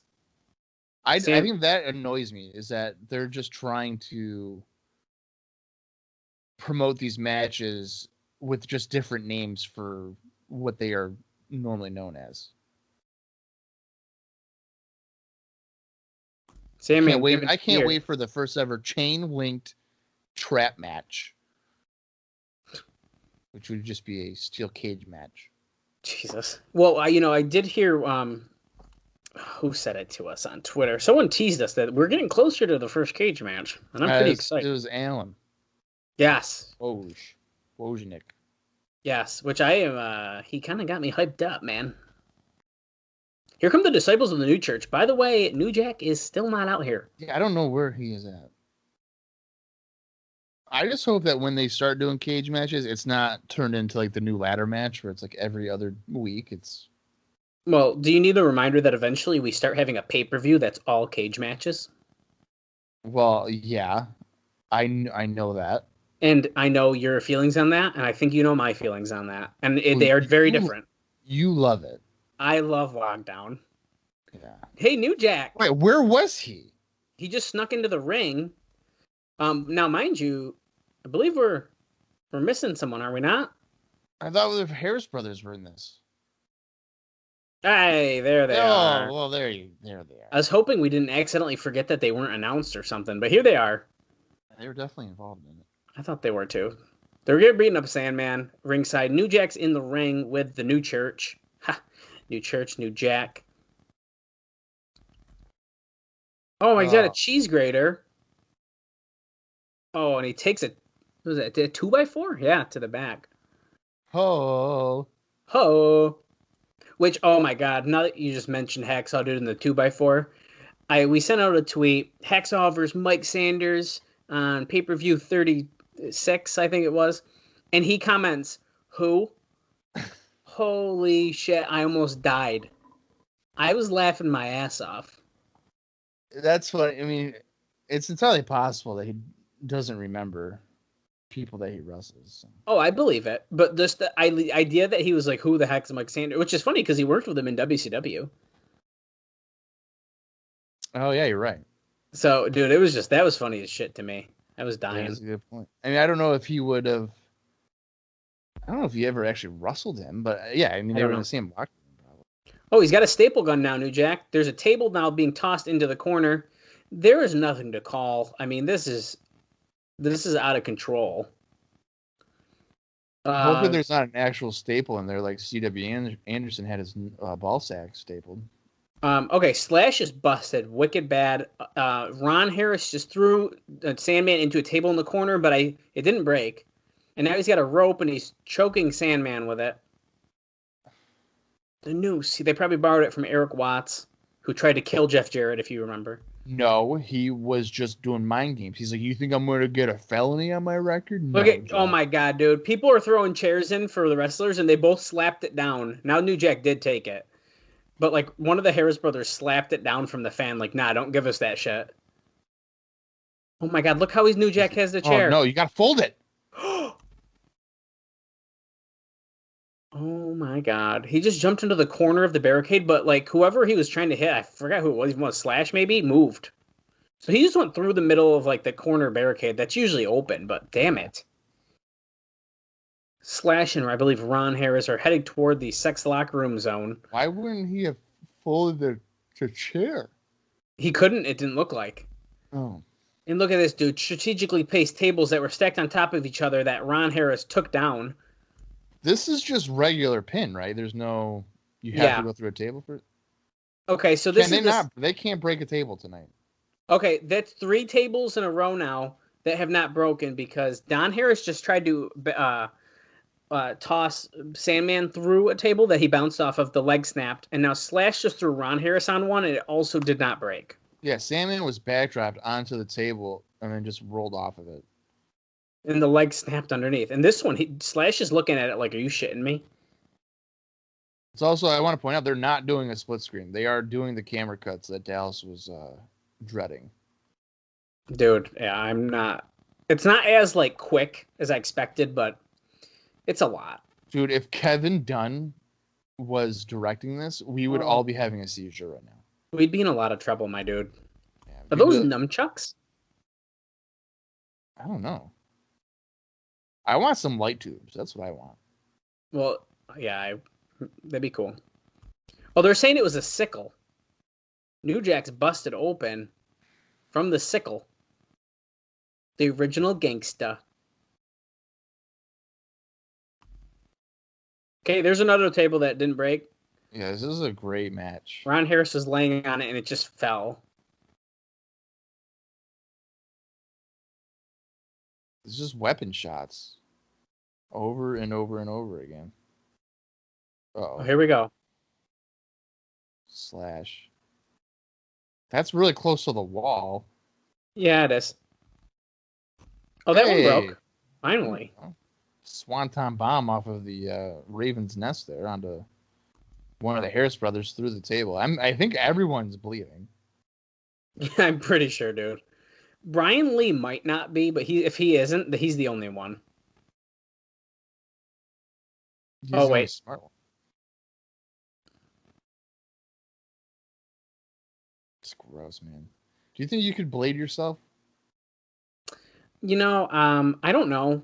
And like, I think not even that. I was thinking like that's I think the easy part for me. It would be like I can taste it, and it's like getting in my eyes, and it's hard to see. Like that's the part that I think would fuck me up more than like the actual cut. So if New Jack were like, "Yo, Dallas, brother, you got to get some color for me tonight," are you gonna be like, "Absolutely, New Jack, no problem. Yeah, sure, I know how to do it." Yes. Yeah. Because if he didn't, he'd probably be like, "I'll make you get color." Yeah, New Jack would like, nah, I'm gonna pull the Abdullah and I'm gonna take the fork and I'm gonna cut you open. I'm literally going to eat your forehead. Which Abdullah, he didn't do anything wrong to anyone. Definitely didn't infect anyone. No, he definitely did not. He definitely doesn't sell forks on Instagram Live sign. No way. Does he really? I've watched some. It's pretty bad. Oh! Oh my God. New Jack just tossed. Well, Brian Lee ran at New Jack, who was leaned up against the usual balcony that we jump off of. Yeah. Now, why would you do that? Why would you run towards a guy who's on the balcony? Like, what can you possibly do? Yeah, well, you get tossed over like he did, and then he landed on his feet and kind of broke one of the tables as he fell. Don Harris has a spike. He just hit Sandman. Yeah, you're right. Brian Lee, I think, is the only one not bleeding. Don isn't. I don't. Or is there? I got to see his head again. I think they're all. It's Ron. He said. I thought this was Don. Oh, they use a fork. Right. Jeez, I didn't mean to jinx us, but. Yeah. Oh, Brian Lee's dead. He's not moving. So New Jack just set up another table here. Of course, because he's gonna have to dive off the frickin' stage. I don't like the way that Slash just very obviously moved the table to make sure it was, and he's the one who's about to get put on it. No. Sandman threw a table. New Jack, oh boy.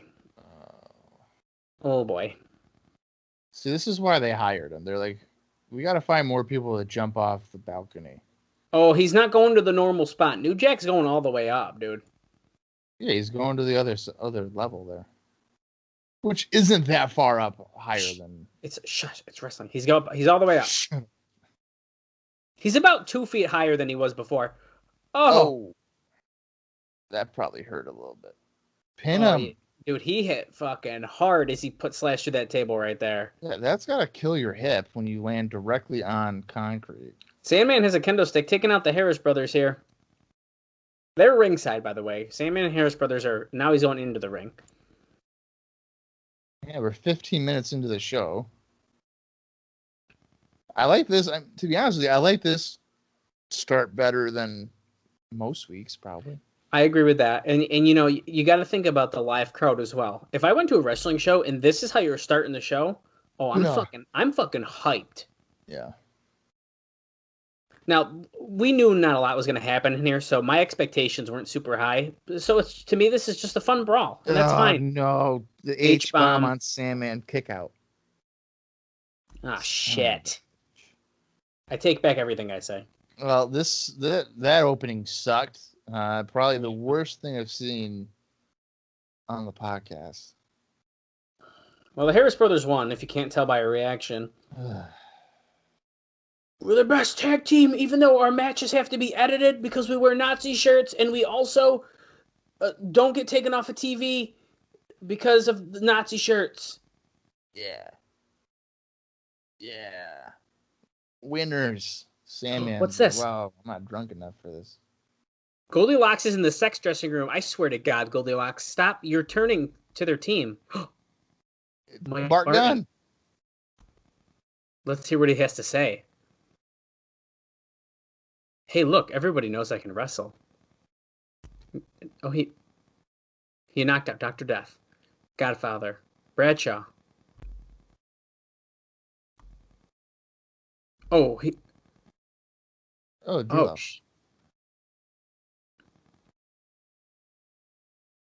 Whoa. Wait a minute. He just stormed in and said, listen, I don't have a problem with you or anybody else in sex, but what I do have a problem with is Mike Sanders. He's in sex.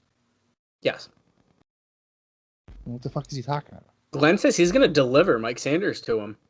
All right, now we can't ignore the fact, and he shakes Glenn's hand and he leaves. Goldie's like, oh, what are we going to talk about here? Here's Triple X. Hey. Whoa. Chris Harris is in there. Come on. He's sending Chris Harris to go find Mike Sanders because if anybody else were to go find Mike Sanders, he'd know something's up. Well, okay. So Mike Barton said he's going to knock out Perry Saturn tonight. D'Lo busts in. He's going to get Mike Sanders handed to him by Chris Harris, who was in the sex locker room. There's a lot to unpack in that segment. And now we're just at Don West. Oh, because Mike Tenay is going to be doing an interview for us out on the stage for an announcement for tonight's main event. 3-team elimination tag team match.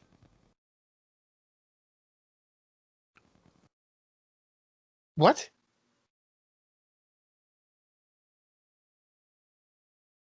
Okay. Okay. The tag team who wins are going to be number one contenders for the number one contender or for the X Division title, and they're going to fight each other at a later date to determine the number one contender. That ain't confusing. Wait.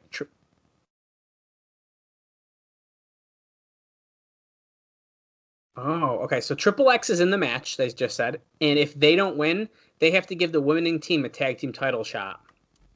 So the winning team, if you're not Triple X, this could go pretty well. You're damn right. Potentially become the number one contender for the X title, and then you also get a tag team title match. It's a pretty good stakes for a main event match, man. And Triple X is screwed. Jeff Hammond and Hermie Sadler, here we go. These are the people that are causing 600 people in each household to watch the show. Well, Mike, I'm really glad to be back here in Nashville, Tennessee, and the TNA fans, they're always great to us. I didn't crash my car this week getting here, but I'm going to crash it on Saturday in that NASCAR race. No, he did crash it when he came in last out of 43, remember? Yeah, but he didn't crash his car on his way to the venue. Oh. The total non-stop action car. Well, if this isn't ironic for TNA's run that Hermie Sadler is going to be the one driving the TNA car, I don't know what is. Damn it. Is there really a TNA car? I've seen very bad quality pictures of it, and I can't find a better ones. So if anyone has any images... Really? Wow. The destruction that we saw at Talladega. It's not going to be nothing what we see tonight. So they're hyping up the main event here.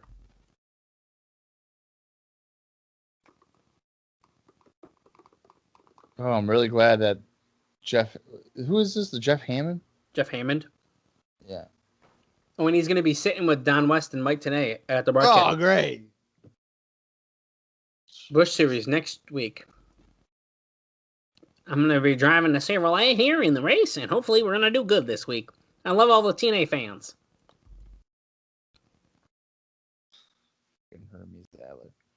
Matt, he said, I've made the habit of wrecking the last couple of weeks, so I'm going to try to keep between the fences. Yeah, I ain't so good.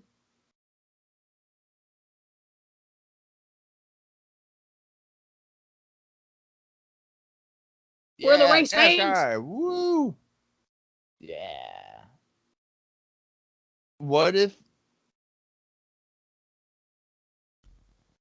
Buggity. If you're an NASCAR fan and you want to explain that to me, feel free, but I don't understand it. No one said it. No one did it. Biggity. What did he say? Buggity, buggity, buggity. Buggity, buggity, buggity. Yeah, he counted down and then said it. I don't know, dude. Everybody, let's say, ready to go. What? Now, they nothing. What's this? Here's Raven walking in with Alexis Lurie. Uh-oh. That's and Julio. Punisher Martinez. Oh, that is Julio De Niro. Oh, well, that's not. That's holy. Oh, she's back in action. So Julio De Niro just came in with Raven. Very interesting. There's my girl. Wait a minute. Yeah, that's all I Bob. Yeah. Just say it's time, Bob. Ugh, I hate these fucking things. For the interrogators. Who is it this week? What's your favorite Dusty type Rhodes. of pizza? Let the interrogation begin. Tonight's ladder match. Sensational. Next generation.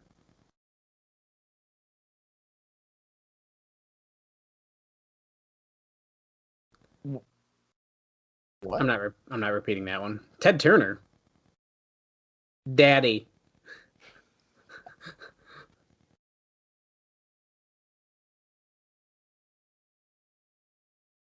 Okay. You know what? WCW. That's what he just said.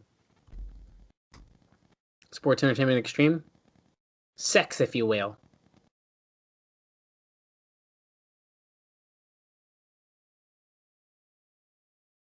What is this guy talking about? Okay. Ric Flair or Harley Race? Harley Race, baddest man alive. He just said about sex, there's two types. One I'm too old to have, and one that is running down this place. Right. Jesus. I thought this was supposed to be like one-word answers. He's going on like paragraphs. Yeah. Well, that's the thing. Gold Dust. Son. Nolan Ryan.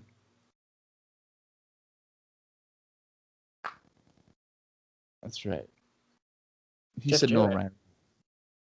Champion of the world. NWA World's title.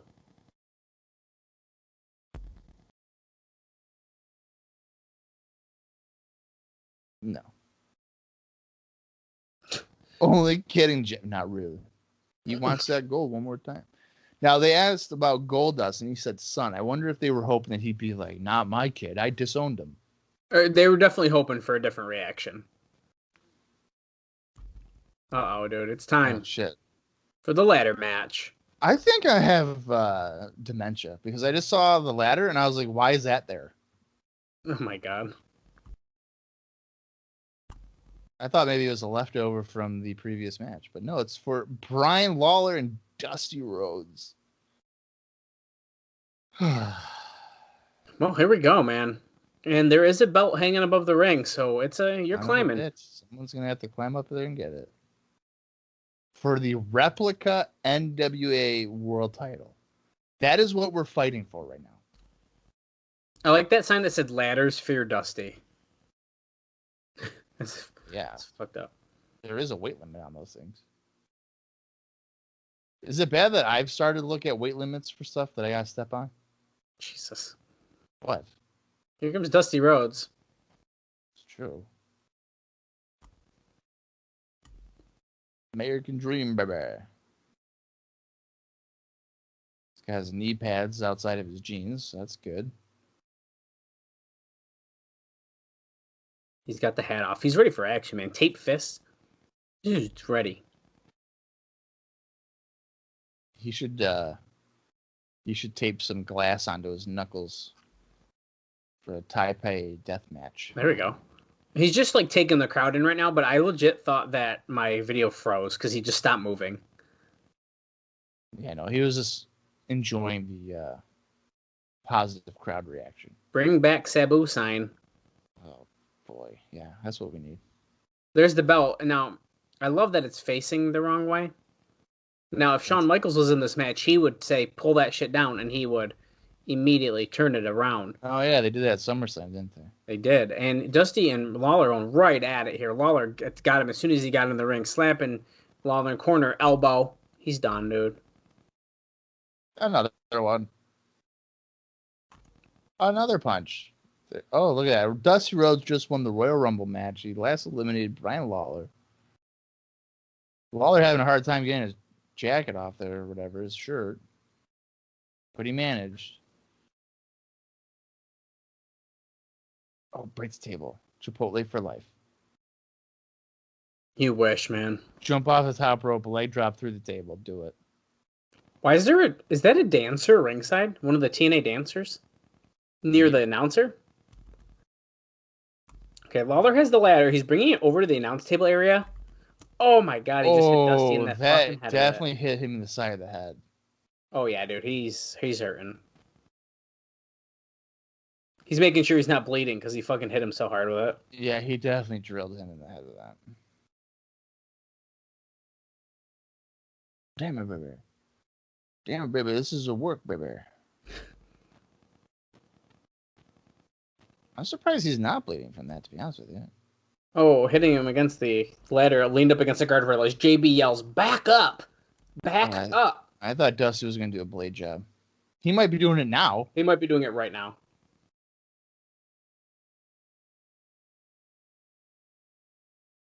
Go get the belt, Lawler. Just end this match in record time. Dusty Rhodes is out. He can't get up. There you go. There he is. All right, so we're 2 for 2 for blade jobs. First match had about 5 of them. We're not even 30 minutes in. No, this is turning into an XPW show. If you don't bleed in a match, you're not doing it right. Oh, Dusty's slowly rising up. Great camera angle there. I don't know what do you do? Kick him? Drop he might have drop kicked Dusty off the apron. They didn't really show it, so I don't quite know. Bad camera angle. Okay, here goes Lawler up the ladder. Now, realistically, he should be able to run up it. Is it broken? I don't know, but someone just threw trash at him, and it's like shaking. So it's either broken or he's fucking with the ladder. It might be. The ref's holding it, so it might be broken. I think it's broken. Oh, it's broke. He's tipping over. Yeah, that ain't good. It's probably their only ladder too. Shit. Well, now it's really broken. Yeah, that did not help. So there's no way Dusty's climbing that, right? No way.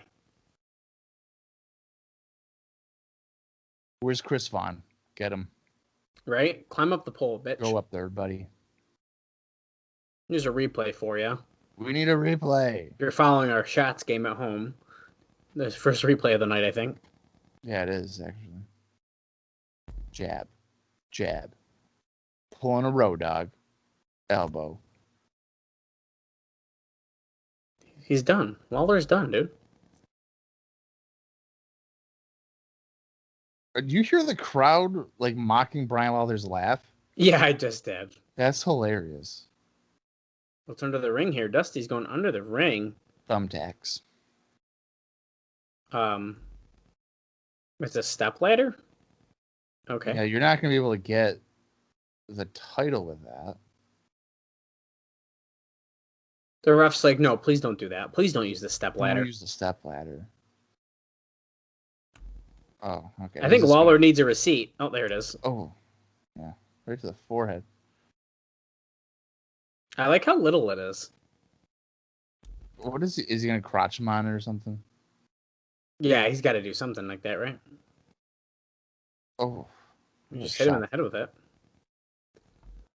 If he steps on that and then tries to reach the bell, I will die. Oh, here he goes, dude. Dusty doesn't really climb ladders, and here he is. He's on the very top of one. He drops an elbow. Oh, my God. It's WrestleMania. The Heartbreak Kid, Dusty Rhodes. Dusty just chucked the ladder out of the ring, so that's good. He probably just drilled Don West with it.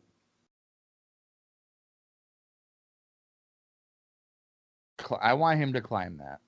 Climb this crooked ladder. Oh, Rudy Charles for sure would have to hold that for Dusty. Yeah. Now this has got to be Dusty's like first ladder match, right? I feel like I can't think of any other time Dusty Rhodes is in a ladder match. Yeah. Look at the ladder. There's no. It's. Yeah. It's tipping upward. Like, what are we doing? It looks like they might have fixed it, actually. Dusty gets a low blow as he was climbing up from Lawler. Oh, here goes Lawler. Oh, it does look to be better. Better than it was. It's not great. Lawler, oh, he's turning around, though. Dusty's starting to get up here.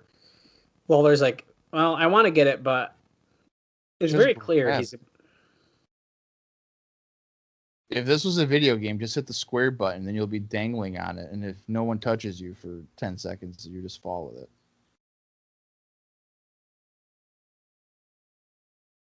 Oh, There we no. go. Rudy Charles kind of not holding it. Oh, going for the hip-hop drop, but Dusty moved. Missed it.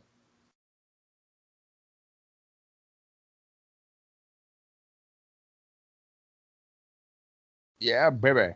I'm fired up, baby. Dusty Climb up pointing there, at the Dusty. belt.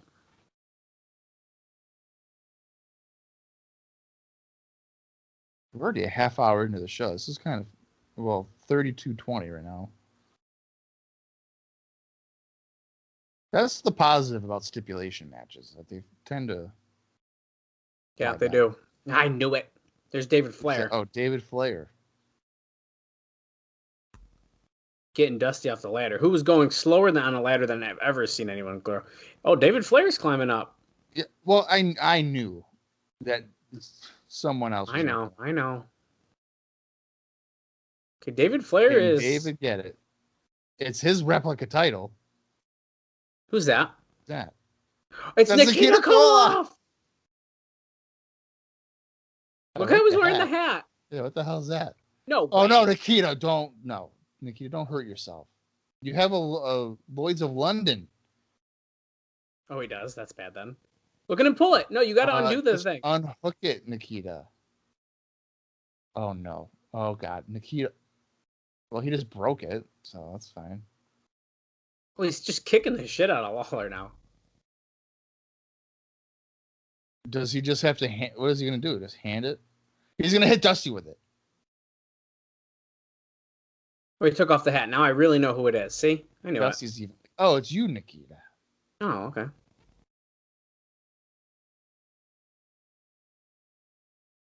Here we go. What's he going to do? He's Oh, handing shit. over the replica NWA World Title. You're right, Dusty. I was wrong, Dusty. Just take the belt. You win the match, Dusty. Even if you just touch it, you win. Okay, there you go. Oh, and they hug. Oh, that's sweet.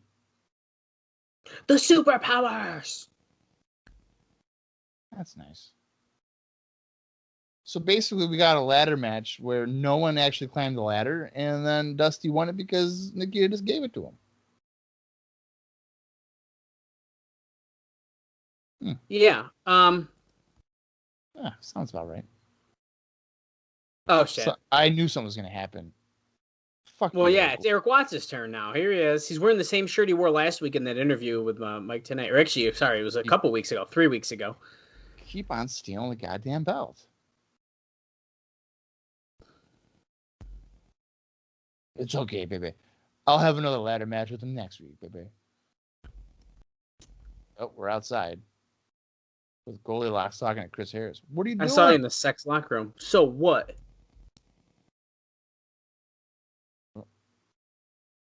What are you doing? James Storm here confronting his... Just hanging with the guys, bro.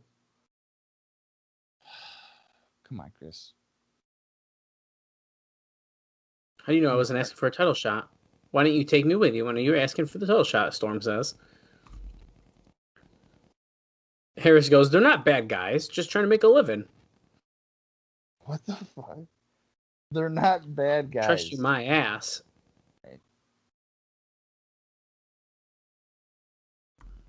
I don't know why he's pissed off, and I don't know why everyone's pissed off. Sanders. What? He's got the Kevin Nash gimmick. He's arriving late. Glenn wants to see you.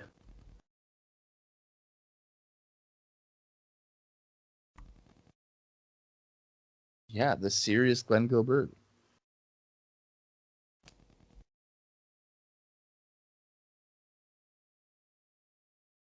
He goes, it's none of my business, but what's your office now? Wait, he just said, you're going to walk your bag back in our locker room, as if he's already joined sex. The boys. The boys.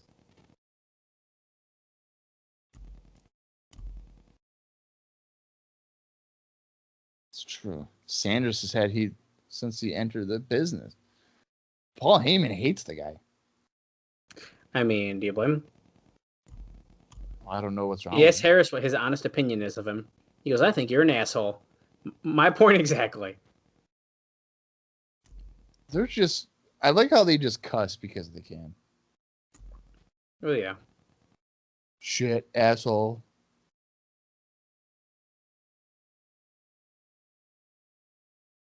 Because I know you like showing your arms out, but geez, man, it's 30 degrees out here. And he gave him his jacket, and Harris goes, you wish you had arms like this.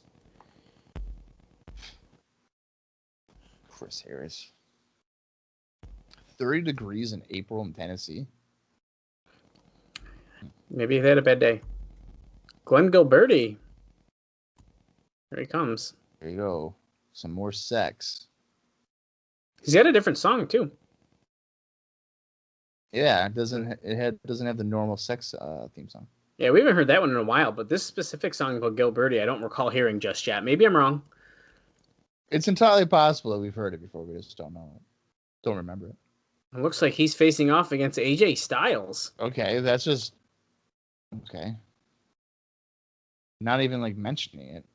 AJ Styles must have found his baby oil this week, because...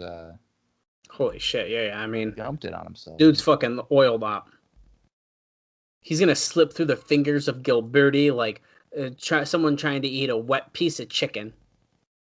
What the fuck was that?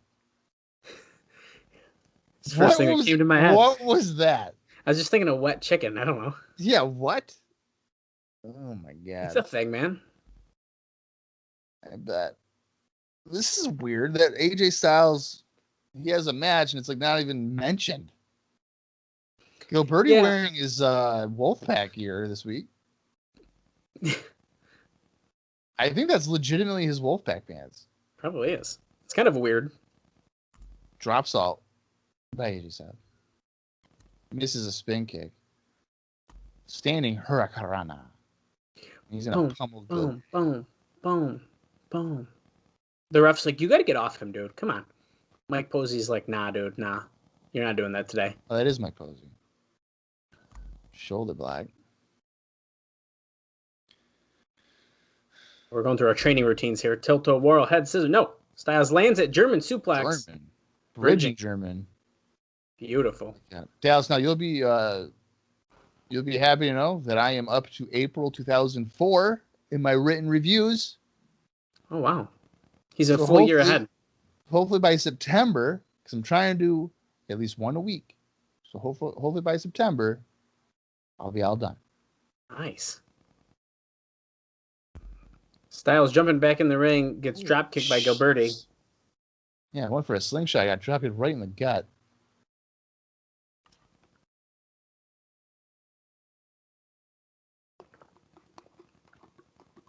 Yeah, down west saying that Gilberti's shown that not only is he a vocal leader, but by God, he will back it up physically. Disco sucks chant. Oh. Gilberti did a drop toe on the floor, and then Styles like slid into this. He like slid across the floor and then hit the stairs. Well, of course he's gonna slide with the 10 freaking ounces of baby oil on his chest. Yeah, he's gonna slide as if like a wet chicken breast slid across the counter onto a plate. What is up with this guy? I don't know what is wrong with you. Man, how often are you having wet chicken in your hands? Well, not often, but okay. Back suplex. I did have some boneless chicken wings last night, and they are on my mind still, though. I was hoping to get Olive Garden tonight because I was going to use my gift card, but I'm doing this right now. And I don't think Olive Garden's open wicked late on a Sunday. I don't know. You'd have to take a look. I'll look it up. No, my luck. They're going to be closed at like 8. Olive Garden. Oh, they're going back and forth here with some punches and some slabs. Styles taking control, though. Going for an Irish whip. Gilberti reverses. Styles leaps over. Comes back to a stiff clothesline by Gilberti, turning Styles inside out. Well, look at this. They're open till 10. So guess who's getting unlimited breadsticks tonight? Well, I'm not going there. I'm going to pick it up. Pop up.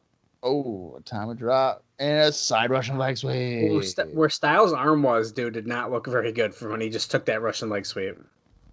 Oh, elbow drop. Going for a cover. Posey's, what was that? Posey's weird on the mat, going for a count. Dude, he's on his side on like one knee. It was weird. Gilbert is hammering away. We are at 42-10 if you're watching along, or maybe you're not. I've found that I guess a lot of people maybe don't actually watch the shows with us. They just listen to us. I know with IcoPod, like Ian Matthews doesn't watch. He doesn't even have the network. I just saw that. And to be honest with you, when I listen to watch along podcasts, I don't watch along. That's true. Now, generally, those ones that I'm listening to and watching along with have ads every 4 minutes, so it would be kind of difficult to watch along. Yeah. However, when I'm working, I just can't, and so it's just kind of fun to hear about what's kind of going down on the shows. Yeah, I remember I tried one time with Conrad and Tony. They were watching November to Remember 1999, which was in Buffalo, and I was like, you know what? I haven't watched that show in a while, and Tony is pretty funny. So I remember I'm watching it, and I'm listening to it on YouTube, thinking, okay, this shouldn't be a big deal. It turns out it was, because not only were there ads in their podcast, but there's ads on YouTube. Yeah, that's a killer. So Well, that's, like, you know what? going for that moonsault DDT, but Gilberti steps out of the way, coming with a spinning neck breaker. Swinging neck breaker. But swinging, okay. Whatever, same thing. All right, I need you to watch Mike Posey when he goes to make a count, because it's pissing me off. Okay, I'll look at the next one. Gilberti missed a fist drop off the middle rope. I don't even know why he jumped off. Styles moved out of the way before he even jumped off. Pump handle slam? Oh, he did a pump handle into like a gut buster. That was cool. I almost listened to a Starrcade episode while I was on. I took like a week off of work, or a couple days or something, and it came out, and I was like, you know what? I'm not doing anything else. Maybe I should listen and watch along. I did not end up doing it, but it sounded fun. What Starrcade was it? I want to say 2000. Styles with a springboard reverse DDT. Do you see that? Oh, see, I didn't look at him. I was looking at. You need like a Posey. I wrote the next cover. Jesus. Sorry, I'm just looking at the moves, man. I just can't believe these moves. Moves with a Z. Oh, DDT by Gilberti. That should do it. Nice DDT. All right, now watch him. Oh, is it? You don't like the way he's like, bah, bah. No, I don't like how he has his legs. He has it crossed. He's sitting almost like Indian style, but he's elevated. No. And you can't counting from the side. You can't say that. It's crisscross applesauce now. Wait, is Indian style like canceled? Yeah. You're not supposed to. That's not. Are you being serious? Yes. Oh wow. Styles going for a springboard 450, but Gilberti moved out of the way. Now, why is that offensive? Because you're saying Indians, like Indian, like that's not politically correct. Look at Gilberti put his feet up on the ropes, and oh wait, Mike Posey caught him though. It looks like. Are you kidding me? This whole time I've been saying that, and I shouldn't be saying it. Well, to be fair, when we were kids in school, that is what it was called. Right. So that's what I know. So I'm not being. Oh. Oh wait, is Styles about to hit the Styles Clash on Gilberti? Well, Gilberti doesn't know how to take the fucking move. Holy shit! I thought we were about to. I thought we were about to. What the fuck is Gilberti doing? He doesn't know what he's doing. All right, he didn't need to use the ropes for leverage on that. That was a bit. No. So Styles wins.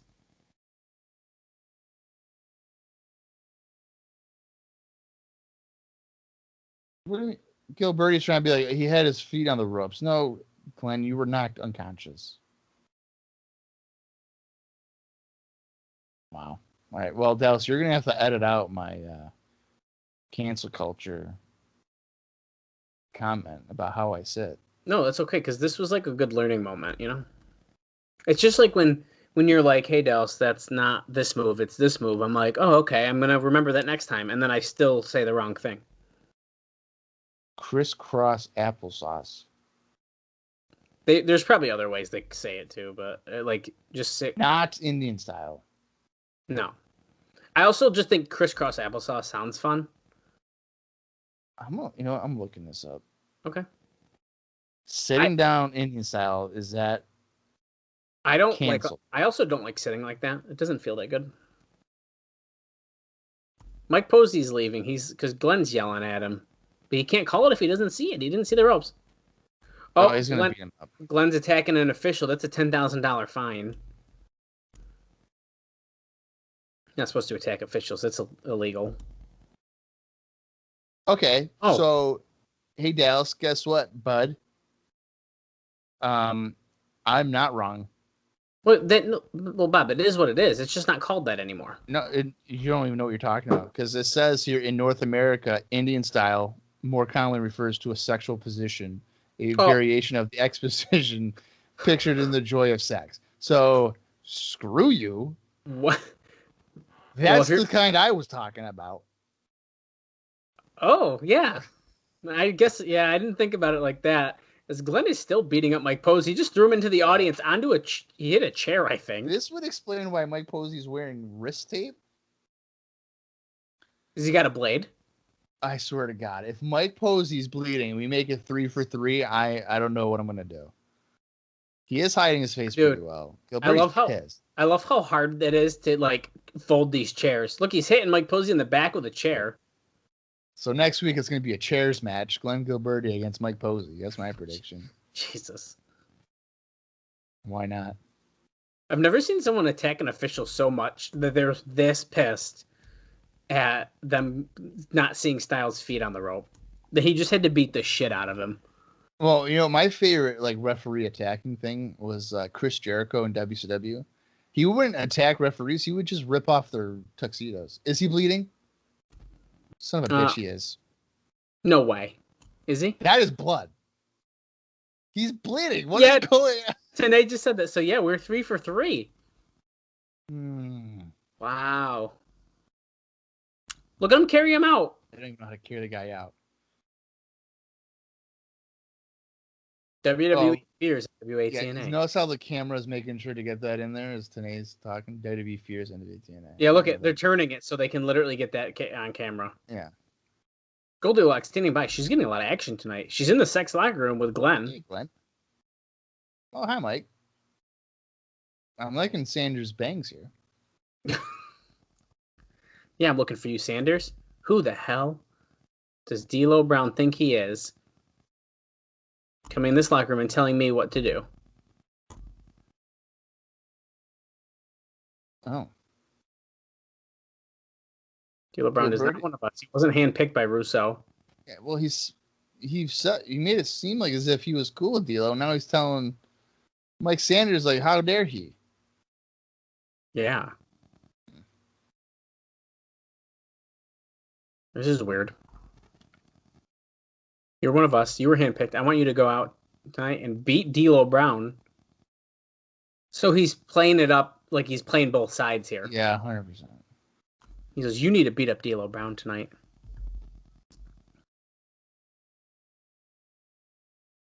We're going to be in your corner tonight there, Mike. He's like, let me get my shit on. Oh, a mixed tag team match. Who? Ha. Who? Oh, damn it. I'm assuming this is Desire and Sonny Siaki. Every man's desire. That's how they should be saying it, dude. Being led to the ring by every man. Who the fuck is that guy?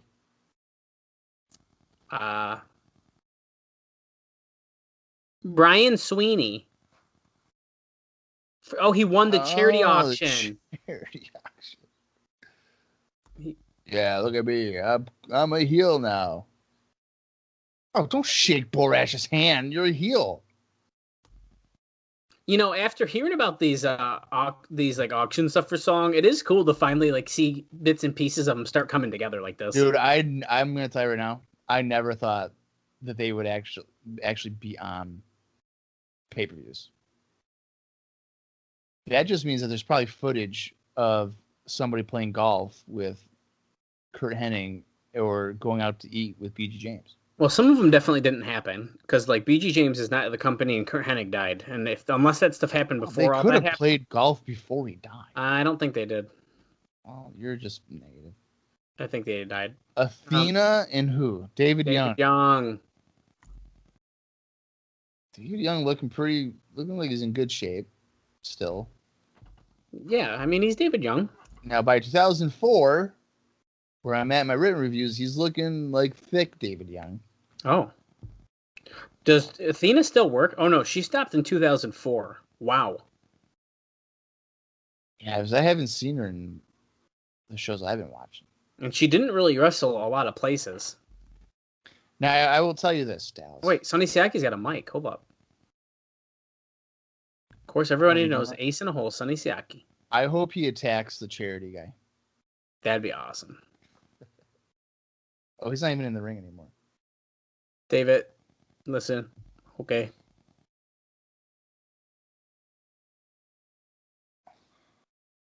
We haven't been getting along because I'm the guy with the best looks and the good body. Or good looks and best body, he might have said, but regardless. And you're kind of fat and ugly, he says. Well, that's ironic because he's actually in better shape than he was before.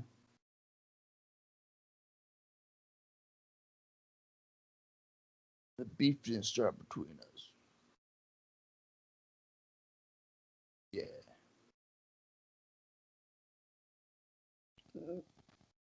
Oh, hey. And this little skank Athena, and she slaps Siaki. So this is a good point, though, is that the beef really did start between Athena and Desire. And then David Young kind of got brought into it when Siaki was kind of, beating up Athena. That ain't cool. That's fine, David Young.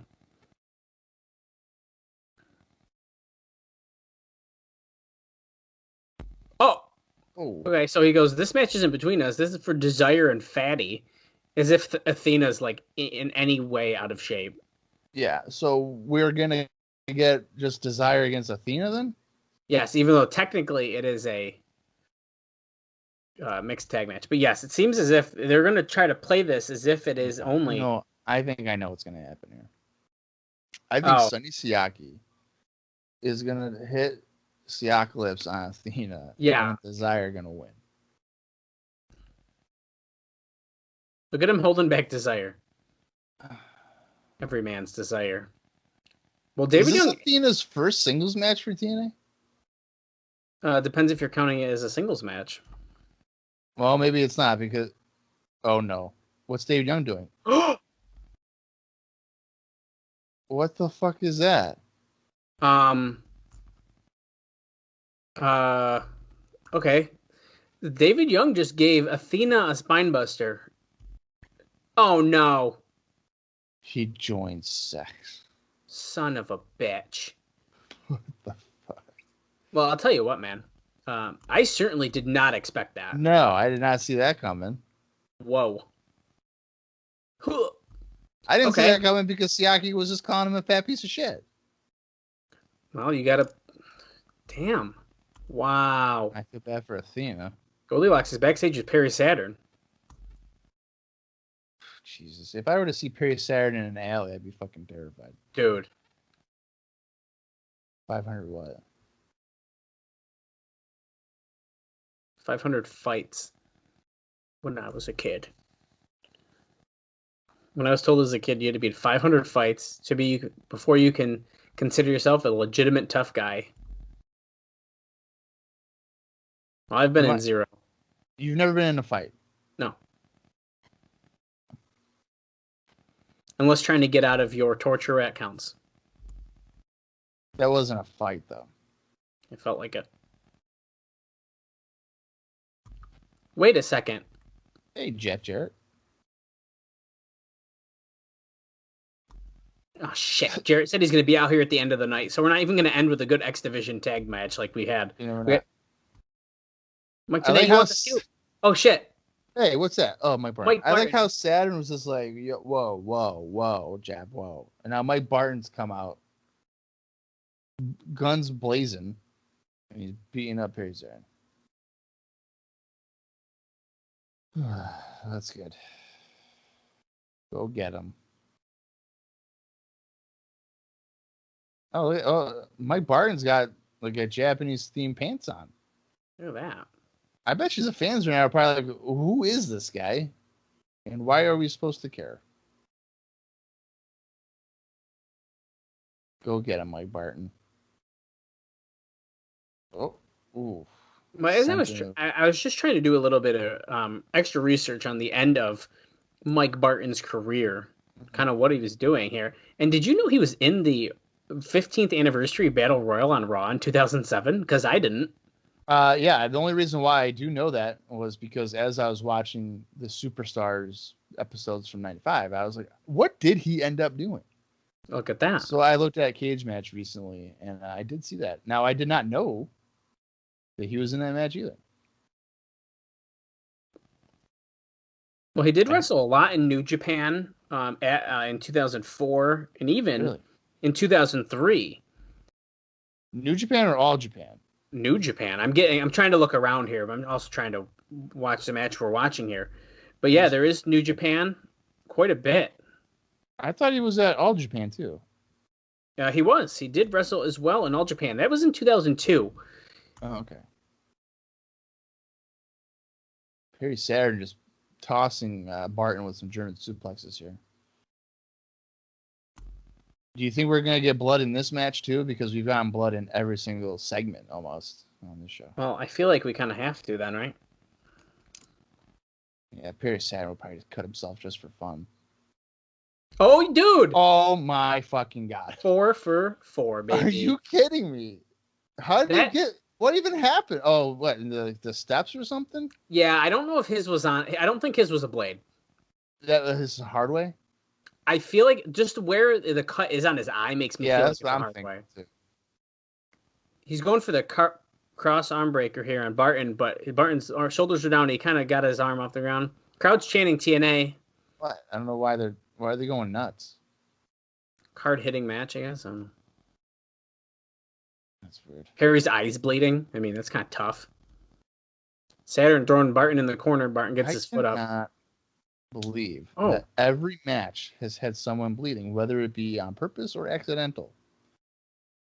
Well, I guess AJ and Glenn didn't have blood, nor did Desire. Okay. But so a good portion of the matches here this week have that blood. We're counting Mike Posey for Glenn and Styles. I think that counts. Oh, yeah, you're right. Yeah. So we 1 out of 5 matches? Is it then? I already forgot that other match was technically a match. It was so quick. Yeah, so 4 out of 5 matches / post-match segments included someone bleeding. Yeah. Fantastic. Perry is bleeding pretty good on his right eyebrow. I think it's hard way. No, absolutely. I don't think anything happened that would have justified him doing a blade job. So I do think he just got cut. We just passed the 1 hour mark. We're at 1 hour and 10 seconds.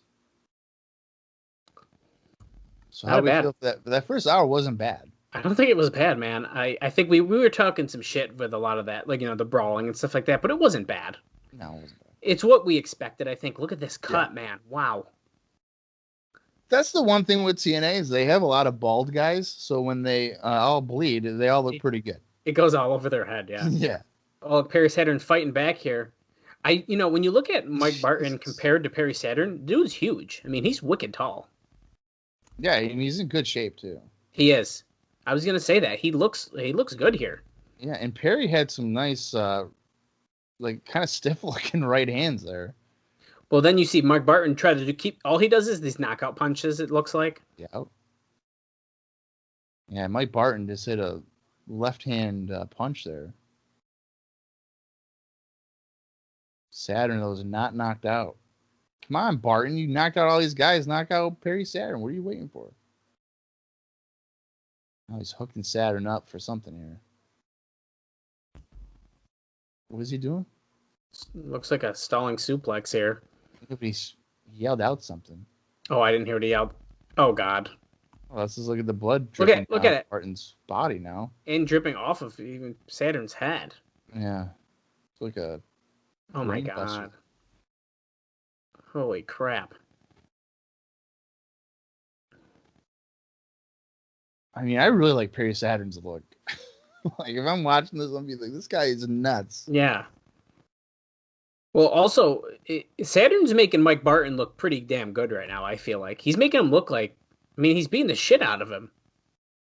Yeah, well, my thing here is that you can't be doing all these punches and then not knocking the guy out. Well, if that's like your gimmick, too. Like, oh, I can knock him out.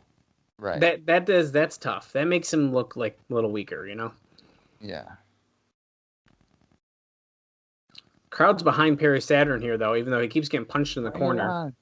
Bring it on, Barton. And then Barton's like, here you go. Here's another punch, and you're just not going to go down. Yeah, come on. Keep hitting me. Here you go. Finally. Saturn now sitting in the corner, not Indian style, and not crisscross applesauce. Two very different things, apparently. Whipping Saturn against the rope. He's ducking the line. Oh, super kick to the chest. Dropping an elbow down on Barton, too. Kicks out at 2, though.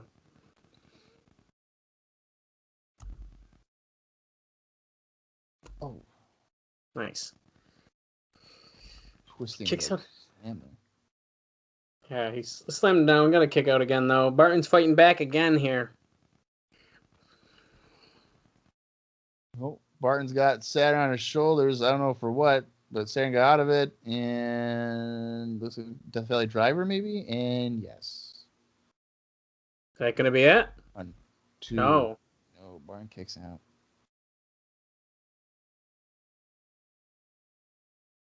Oh, another punch.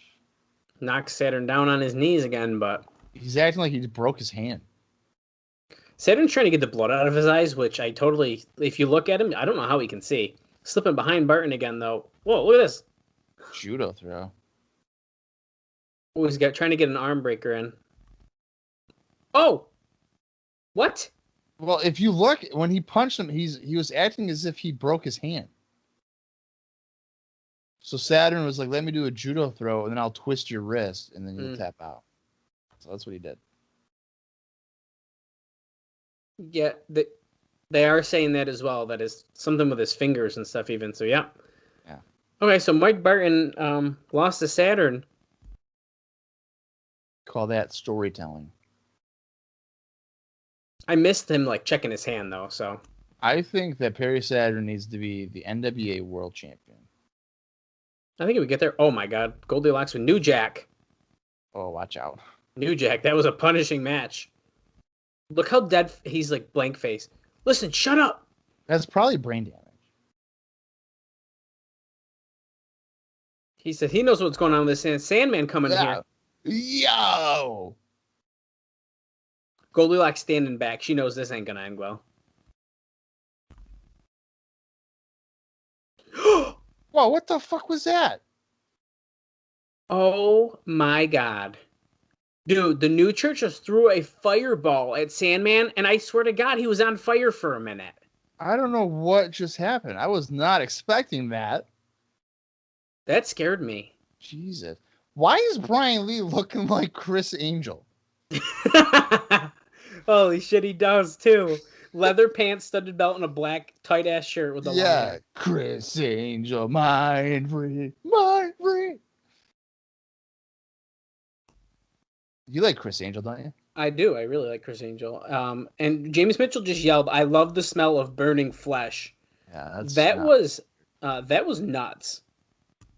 I like that though. Dude, off the camera fireball, that was good shit. That was good. That was nicely done. I think we're gonna get an Inferno match now. No, we're gonna have like a human Torch match like they did in WCW. Telling you. Okay, here's Sanders. It looks like he's going to be fighting D'Lo Brown. Now, I hate to be that guy, but D'Lo Brown was in a world title match last week. Yeah. And listen, I know Sanders like helped cost him the match and everything, but I feel like this is where he's going to start to get lost. I hate to say it already, but I really think that's what's about to happen. Well, I mean, realistically, where can you go? Exactly. And I agree with challenging Jeff Jarrett. I agree with that. And I'd like to point out, D'Lo's going nuts here. That was one of the cage dancers ringside because I just saw her run back up the ramp to the stage. I believe during a lot of these either pre-tapes or like in between stuff, they might have them dance in the ring potentially. Really? I don't know why else she'd be ringside. Well, you want to know who would know that? Oh, our buddy Alan. That's right. He went to a bunch of the shows. I just can't think of why else. Unless they were using her like in Athena's role of being like the ringside like helper, like the ring girl. Maybe they would bring drinks or something to the announcers. Oh, that's a good thought too. Something like that. Tossing D'Lo to the apron here. So you know how D'Lo lost to Jarrett. I mean, I wonder. Do you think the same thing would have happened to Raven? Like he'd get lost if, the second week he was in, he was just like, "Oh hey, let me get that title shot." Sort of, yes, but at the same time, look at this moonsault by Sanders off the apron to D'Lo. How can Sanders do a moonsault? But I don't know. That's just like surprising to me. Yeah, that was weird. That wasn't even off the ropes. That was off the apron. Yeah, kind of weird. Now, as far as Raven, so this is where it's going to be tough, and like I'm trying to put my bias behind me of how much I like Raven, because really they came in at the same level. I mean, we got to keep that in mind, right? They both were on Sunday Night Heat. The main event of Sunday Night Heat. Yeah. I just feel like Raven's got like more character to him. I feel like there's more you can do. That's what I was just. If you didn't say it, I was gonna say he has much more character depth. So there's different layers that you can go to. And that's where I feel like there's a very big difference as Mike Sanders just suplexed D'Lo Brown outside the ring here on the mat. Like what is D'Lo Brown's character depth? I was misused in WWE and now I'm here. And I have to wrestle in a t-shirt and I shake my head. Like right. D'Lo, that's like D'Lo. Like that's just what he is. And that's fine. And I don't understand why he's wearing a t-shirt because he's clearly not in that bad of shape. I mean, and he's coming right off of WWE. In WWE, he wasn't wearing a t-shirt. Maybe he's trying to sell his t-shirts. It really could be, which the front of it's really lame. It's just that little circle. Sanders under with the arm. Look at this. Oh my God, that was a nice move. Was it like a pump handle back suplex kind of? Okay, so we had Mike Sanders having a good match with AJ Styles, and now he's doing moonsaults and like interesting suplexes on D'Lo Brown. Dude, and he got good air on that too, so he's like tossing pretty good. Am I about to say I'm a Mike Sanders fan? No, I'm not. But don't you dare! No, I can't do it, especially with those bangs. He didn't even do his hair. Yeah, the bangs are weird. Where's Hollywood at? Is he done with her? Like, that's a good point. We haven't seen her up. Well, they used her for the point of getting Lollipop's boobs out. Oh, that's right. There's actually a I don't include it in the notes, but if you ever do read the Observer newsletters when we kind of go over those, they have like the readers pages, and they kind of have people's opinions and stuff. And there was a section on the Lollipop exposing thing this week, and I thought it was interesting because look at Sanders mocking D'Lo. That was funny. And there was a segment, and the guy pretty much was like, he basically said that it was kind of tasteless, but was waiting to see what Bob Ryder said because he was very critical of WWE doing it when the Cat did it and all this stuff. But then he said, they could definitely do it again because at this point they've said anything can happen, and it's kind of anything has happened. And he was kind of going into the whole like they've never tried to not get kids at the shows and stuff. In fact, they were giving a lot of paper tickets to kids and stuff like that. So it was an interesting read, though. I didn't include it, though, because it's not really news. It's just an opinion, but... Right. I kind of think that stuff is interesting, though, because you really get to know the context of the time. From a fan's eyes. No, it's definitely interesting to read. I feel like there isn't usually a lot of TNA stuff down there, because when I do go on the newsletters I find on page TNA to see if there's any extra stuff. Yeah. D'Lo broke out of like a cobra clutch on the floor essentially, and then just slammed Sander down here. A spine buster there. Yeah, I mean, I've seen in the reader pages like people trying to sell tapes and stuff like that, or pen pals. Like in the magazines, they'd have pen pals, which blows my mind. That in the 90s, there'd be like, "Hi, I'm 9. Here's my address. Write to me." Yeah, that is weird. It's like, what? That's just a recipe for disaster. Yeah, that is weird when you think about it. Hi, I'm 13 and I really like Jake the Snake Roberts. You should write a letter to me and we can be friends. I'd be interested to hear how many.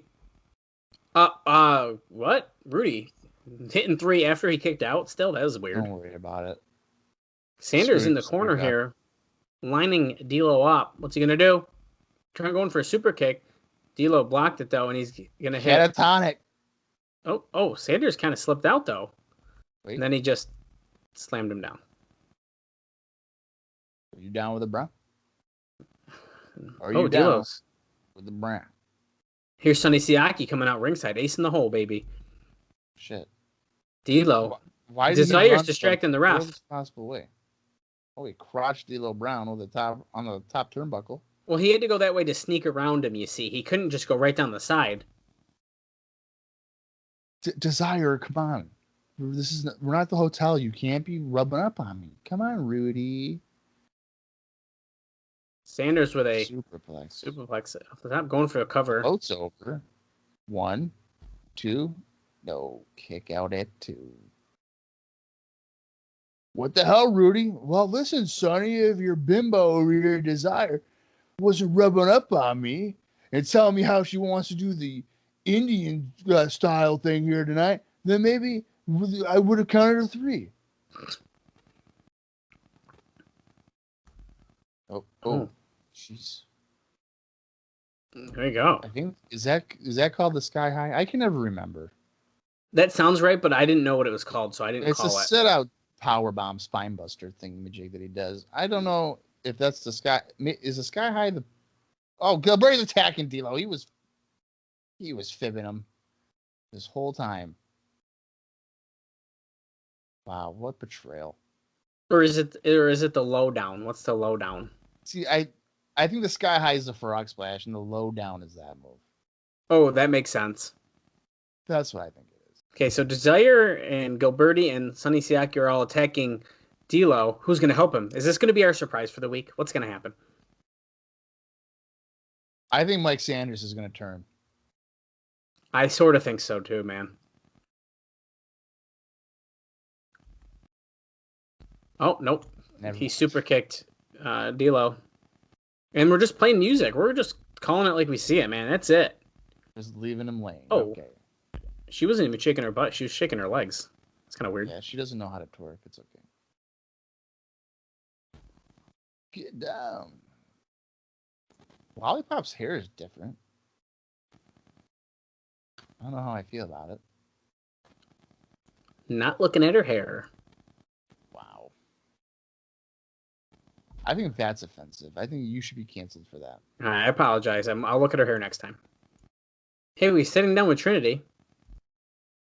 About what? She has a cowboy hat on. Flawless ways that she hits her Karanas, because she is the master of the No, she's the mistress. The mistress. Earlier today, of course. So we're getting to know her? Yeah, racing jet skis. She practiced with football players, wrestlers in school, rappelling out of helicopters, because she does work as a stunt woman. I believe we've discussed that before as well. Cares. How'd she break into wrestling? Natural transition. She's been only wrestling a year at this point. Has a ring in her yard. Mikey Whipwreck. Read in the SATs. Worked on some indie shows. Here she is. Wow. We're exposing the business tonight. She was just in Daredevil. Really? Look at her. Wow. Third Watch, Law and Order, Oz. Look at Commercials her. too, even. Who's this? Kid Kash. Kid Kash. I thought it was Jerry Lynn for a second. Wait, why's he got a microphone? He just wanted to get a front row for the Trinity show. From day one, that's all you wanted, to use him to get the cheers from the crowd.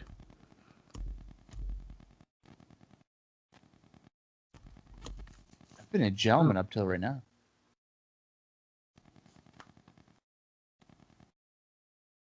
Because of what you did. You know what you did. Because of you, I'm booked in a match with Raven tonight. Oh. We're going ECW 2000 tonight. Oh, shoot. He wants her in the ring with him. If Raven gets to me, then he got to you first. You understand? Did you? Well, look at him. He's getting right in her face. Okay, so Kid Kash is the new Brian Lawler. I guess so, man. So he's definitely not a good guy no more. I'm not getting vibes of good stuff here. No. Making his way to the ring. Oh, yeah, that's right. He's the #1 contender for the NWA World title with his abducted girlfriend. And Julio De Niro, which And I guess Julio since De Niro. he's officially coming out with Julio here, it's a great time to mention the fact that it was written in the Observer that he was going to be coming in, and they're essentially starting like a new flock of some kind here with Julio De Niro, Raven, and Alexis Lurie.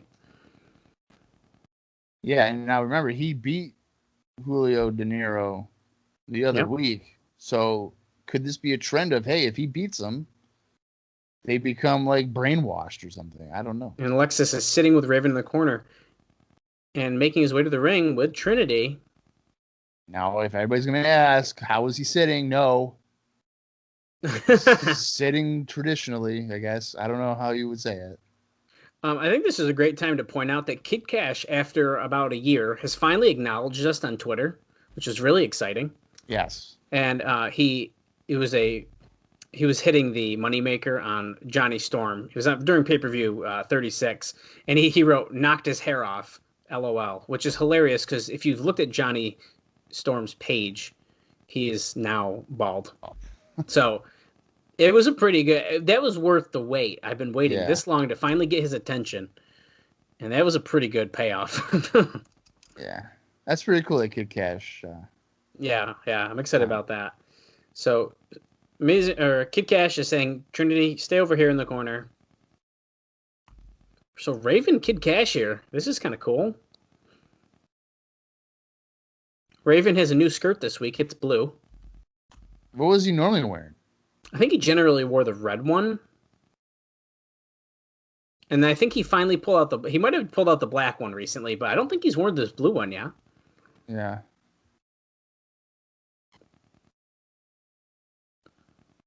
Look at Kash. He's all like, hey, man, I'm going to shove you because I'm a tough guy.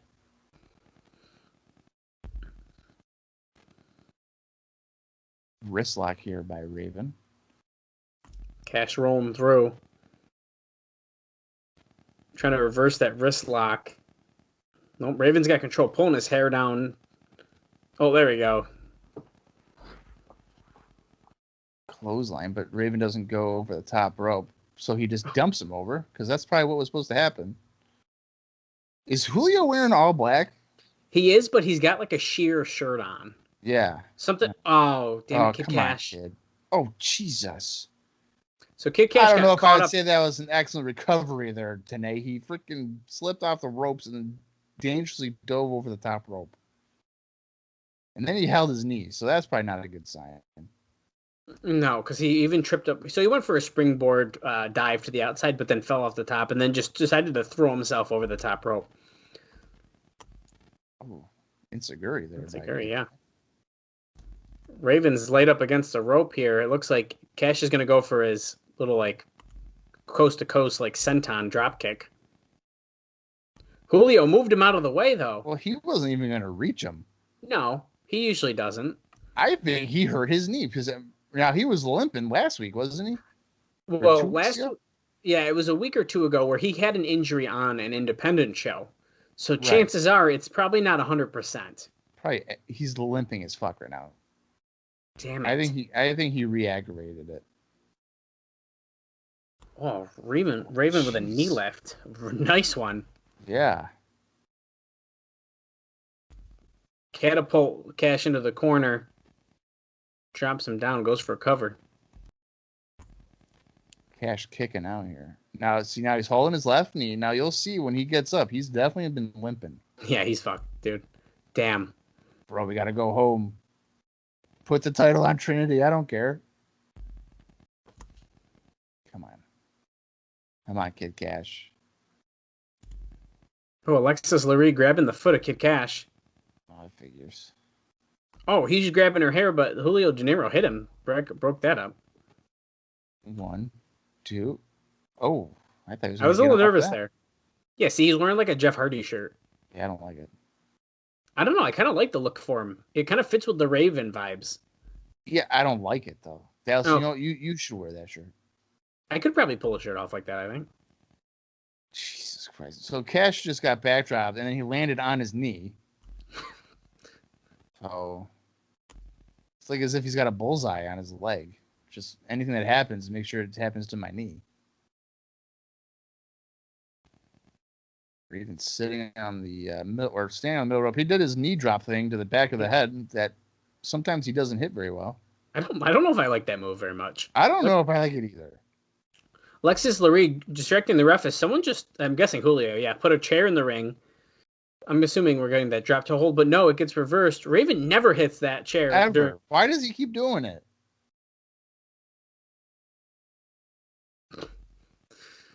It's Let too me just funny. do a drop toe hold on this chair, but like no.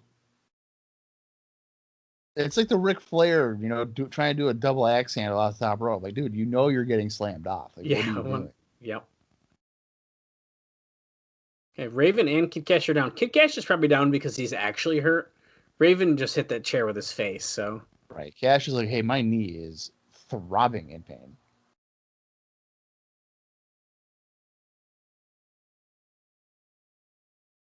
He's going to go for a DDT. I'm surprised that Raven got up first. Well, Kid Kash can't. That's the difference here. Yeah.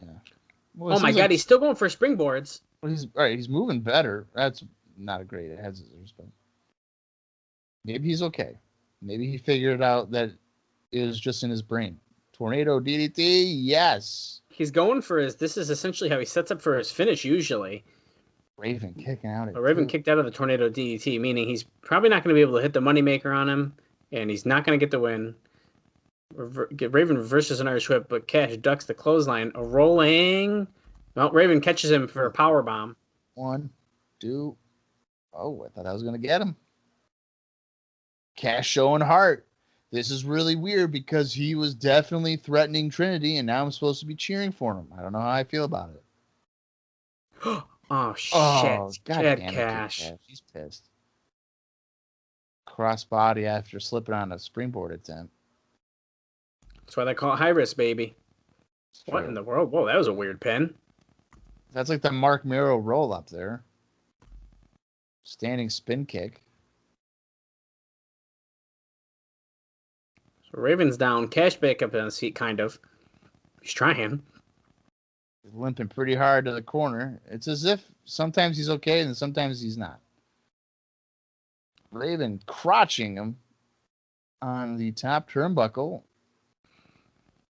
What was he going for? Superplex, probably, right? Yeah.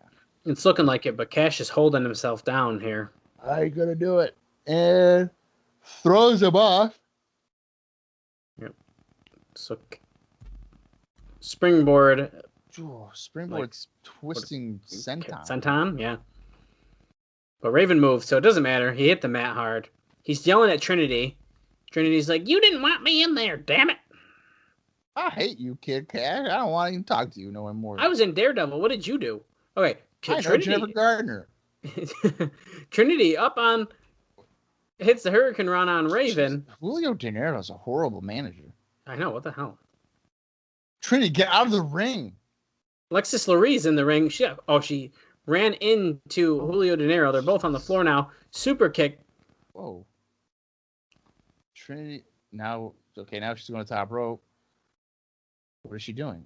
Okay, moonsault. Oh, shit. Taking out Dinero and Alexis Lurie.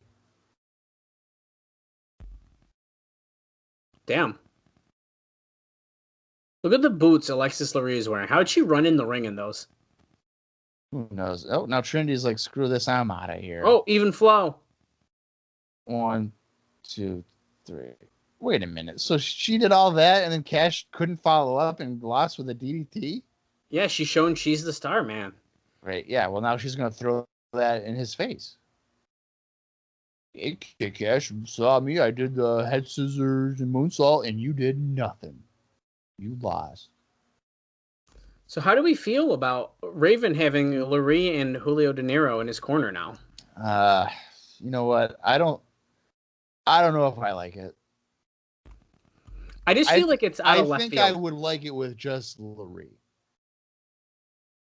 It's just too random for me.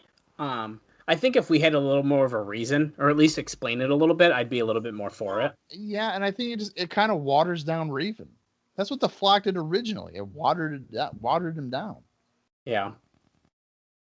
Okay, what do we got coming up, Don? Tell us. Oh wait, it's for tonight. Jason Cross and Shark Boy. Okay. Johnny Storm's back, and he's with a new star, Chris Sabin. Chris Sabin, what? And we got Daniels and Elix Skipper. Okay. Well, so Chris Sabin, that means I can say what he's been up to. All right. Let's hear it, man. So before this, he's worked primarily for Border City Wrestling and IWA Mid-South. And this is like in the last year or so. Just a few days before this, 4 days before this, he lost to Frankie Kazarian. Whoa. On April 5th in the ECWA Super 8 tournament in the first round. Wow.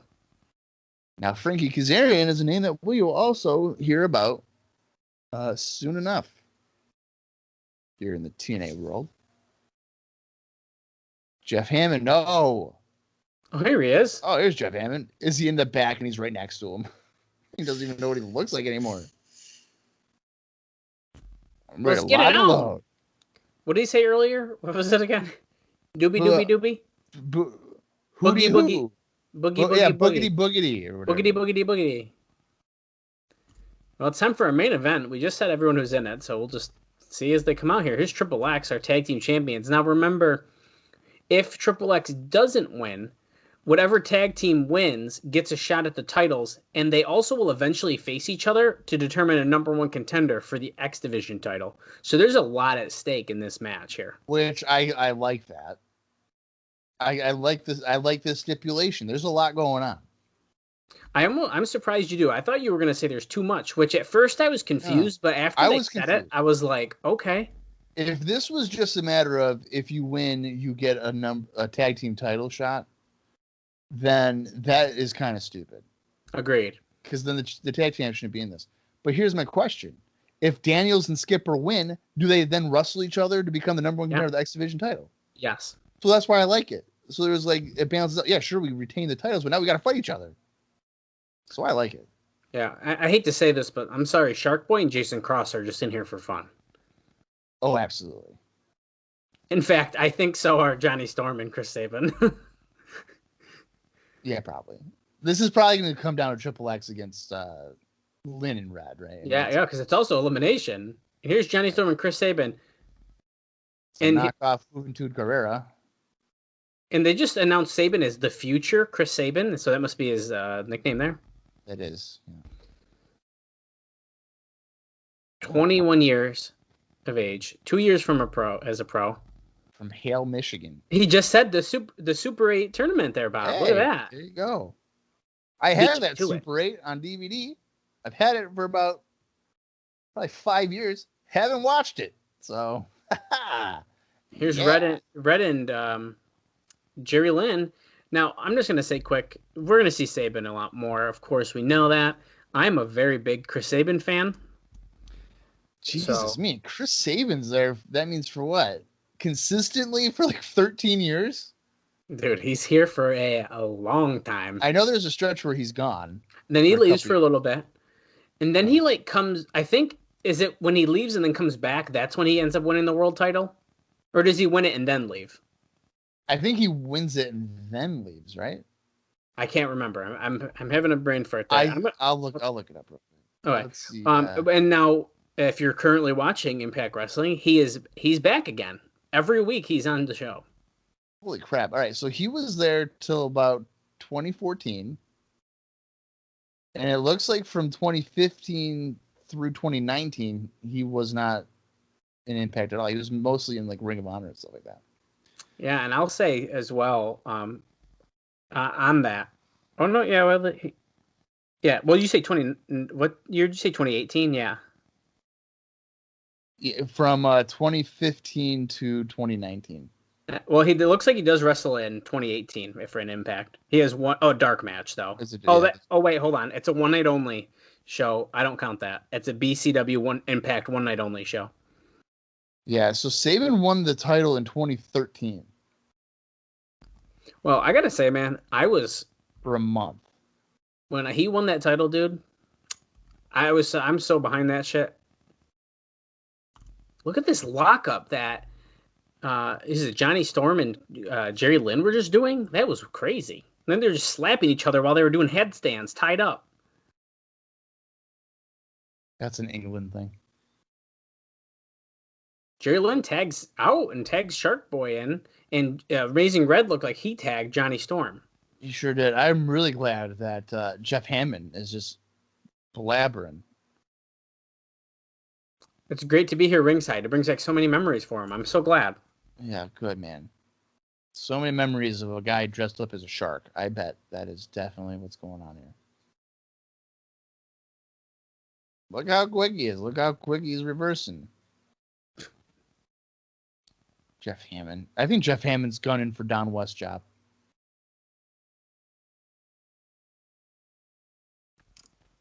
Yeah, okay. I was getting nervous for Don West not saying anything. That's the longest he's not talked. Yeah, you got to think about that. Arm drag by Red Shark Boy. We are at 1:30. Oh, we're about to be at 1:34. We are at 1 hour 34 minutes right now. So this could potentially be a long match. Now remember though, Jeff Jarrett's talking at the end of it, which is kind of a bummer, but here we are. Red punching Shark Boy from the apron, going for a springboard, but Shark Boy drop kicks him in midair. 1, 2, Red kicks out. We're going to have a big one here. If you want to watch a NASCAR race here, we're going to be in Tennessee. If you want to see it crash and burn, then you should watch Hermie Sadler this weekend, as he's probably going to crash into a wall again. Jesus. His average finish lately has been 43rd place. We're doing great. 43rd out of 43. Yeah, we're killing it. Daniels is in. Just took out Shark Boy there. He's like, yeah, we're the champs. That's right. Triple X, baby. What? Yeah. Daniels against Shark Boy. I think Shark Boy's going to win. Oh, he's biting Daniel's butt. The shark bite, baby. Here comes Jason Cross, who, if you remember, broke his fingers. That's right. Arms drag out of a tilt-a-whirl.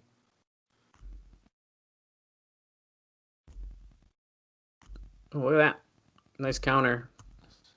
Jeff Hammond just said these guys are the young and the restless going at it. Is he just trying to throw in pop culture references like a soap opera? Kind of sounds like it. Hey, Sabin's in the ring. This is our first look at Chris Sabin here in TNA. As he lock-ups with Elix Skipper. He makes Elix Skipper look like a giant. Yeah, he does. Holy shit. Oh, he hit him right on the throat. With a back elbow. Skipper did to Sabin, that is. I thought he was going to do like a kick. Sabin puts Skipper onto the apron. Skipper jumping back in, catching him in the legs. Sabin tosses him back out to the apron, hits him with a forearm. Oh, Skipper essentially hit snort lariat.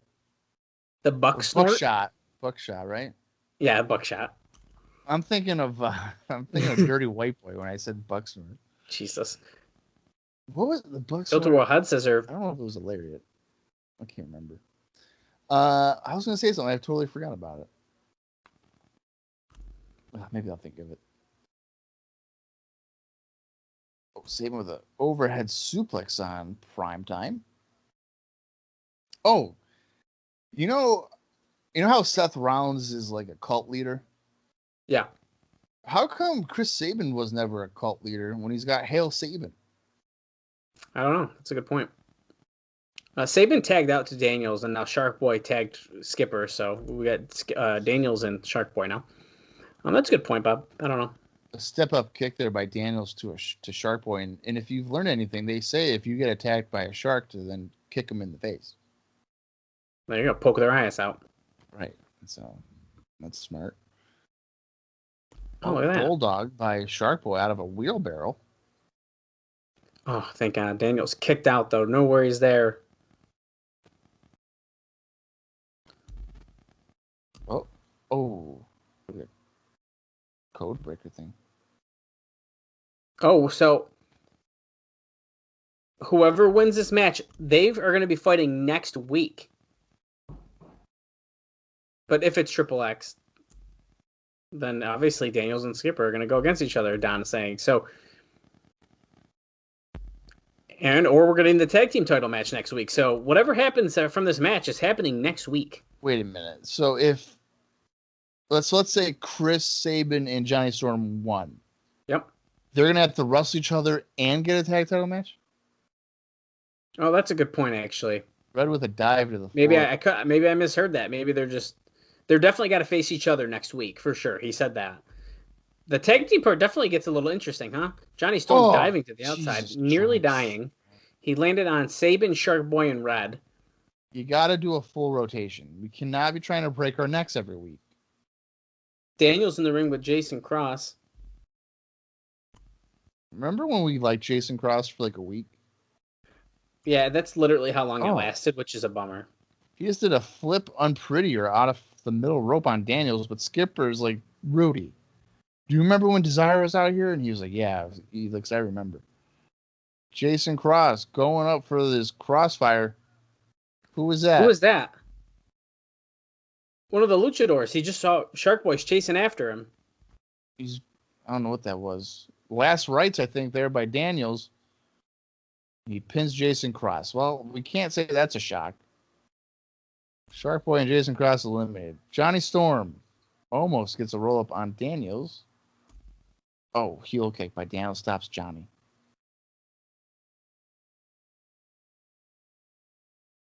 The fallen angel trying to get an advantage on him. You know, I know we're making fun of him, but the fact that Jeff Hammond is trying so hard is kind of nice. Oh, God. God damn it, Johnny. So, I agree. No, that is a good point. We're making fun of him, but he is actually trying to, like, put some kind of insight into it, which is nice. Yeah. Oh, Jerry's blocking this Hurricane attempt by Johnny Storm, and he's going to hit the TKO. Oversell by Johnny Storm, like he's Shawn Michaels against Hulk Hogan. STO by Daniels. Red. Holy shit. Hurricane head scissors off the top rope on Daniels. Elix Skipper coming in. Prime time, baby. Play of the day. Play of the day. He hits it. Here's Sabin, this match is breaking down if I've ever seen it. Whoa. Sabin rolling through a crossbody by Elix and backbreaker.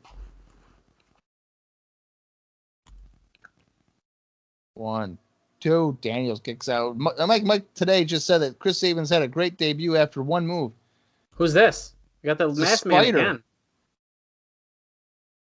And he just did a kind of sloppy tornado DDT to Sabin. Is that?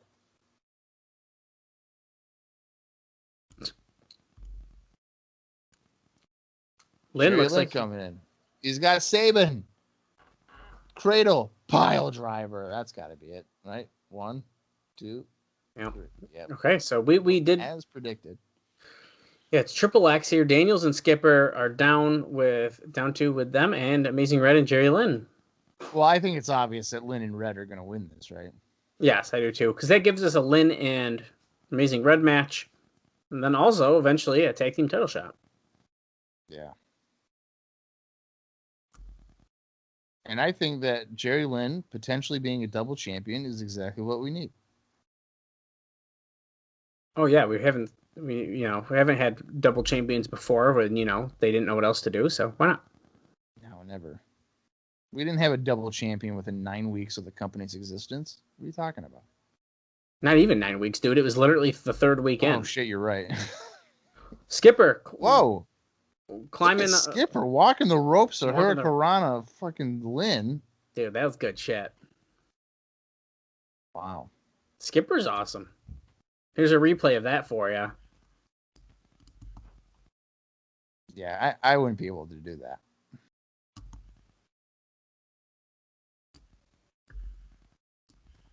Jeff Hammond putting over Triple X.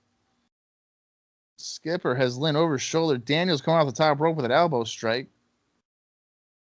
Here we go. 1, 2. Lynn powers out. Daniels knocks a child, Amazing Red, off of the apron. Oh, Lynn, no, Daniels stops him.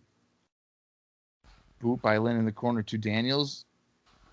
Skipper avoids a clothesline. Daniels clothesline Skipper. Insaguri to Daniels by Lynn. I don't know why Amazing Red's not helping him out here, but whatever. Red goes to the top rope. He just got tagged in. Missile dropkick to Triple X. Pops up. He's fired up. Kick to Skipper. Kick to Daniels. Yeah, bouncing off Skipper in the corner. Blocking Daniels' moves. Hits him with an Insaguri. Can you get him? 1, 2. No. Yeah, great replay of a drop kick and a bad heel kick. Skipper making the save on another pin attempt. $9.95. So down what? So these pay-per-views are $9.95, not $9.99. All right, that's kind of what I thought.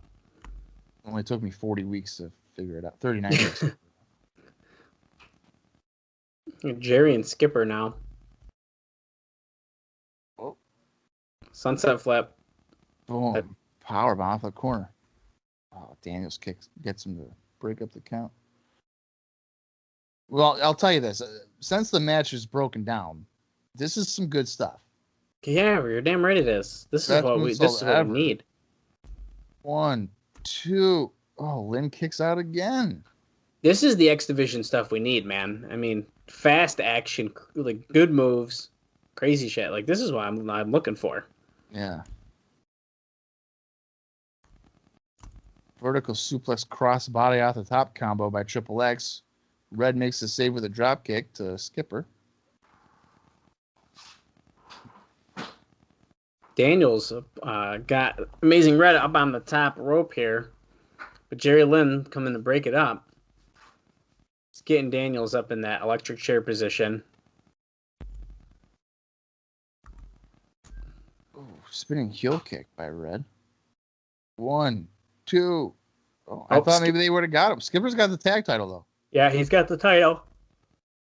And Lynn ducks it get kicked back into his face by Lynn. Skipper probably shouldn't have held it in front of his face. No, I wouldn't have recommended that for sure, man. Oh, STO there by Daniels on Red, but Red kicks out. The drama, the excitement. It's WrestleMania. Oh, wait, it's TNA Weekly Pay-Per-View.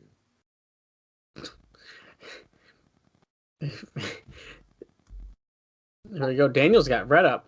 Oh! Inside cradle. Oh! Oh, he got him. Crowd went fucking wicked loud for that, too. Hey, Jerry Lynn and Amazing Red win. Daniels can't believe it. Wow. Look at this, a replay here. Out of the corner, twisting around, get him in that inside cradle. Look at that. Red and Lynn pull it off. Red is clearly over with the crowd because I don't know the last time we've seen a crowd pop like that for a win.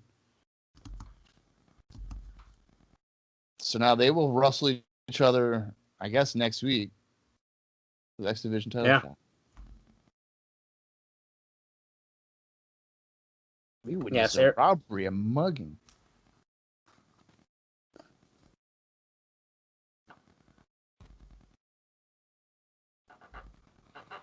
That's not an issue.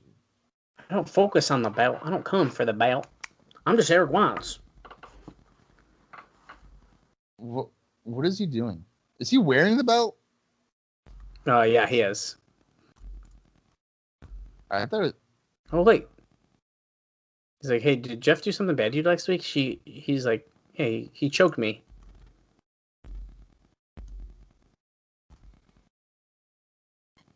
I'm getting weird vibes. Okay, Eric Watts is rubbing Goldilocks' shoulders like, oh, is this easing you a bit? She's like, can we stick to the interview?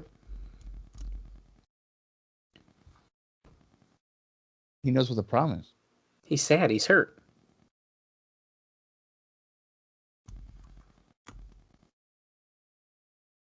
He's just not that popular. Everyone hates Jeff.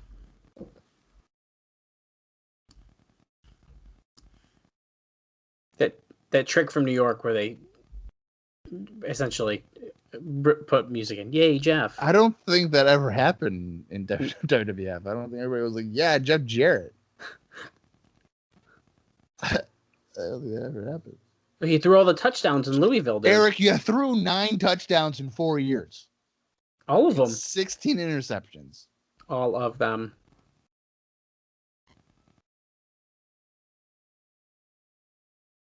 Who do you hate more, Eric Watts or Jeff Jarrett? Me? Yeah. I mean, you got to go with Eric Watts, right? Dallas, who else would I be talking to? Goldilocks? Wow, that was one time. Eric cares for him. Well, yeah. Everyone cares about Jeff Jarrett. That's like part of the thing. Well, Jeff, you're the best, man. Oh. You can do this, Jeff. Take it back to Mike Tenay. Oh, he's just going to hug Goldilocks and we cut away. Yeah, that's weird. Now Mike Tenay's in the ring. We're going to bring out Jeff Jarrett here. It's my world. Well, we're definitely under 10 minutes here on the show as Jeff Jarrett's coming out. We're at 1 hour, 48 minutes, and 44 seconds.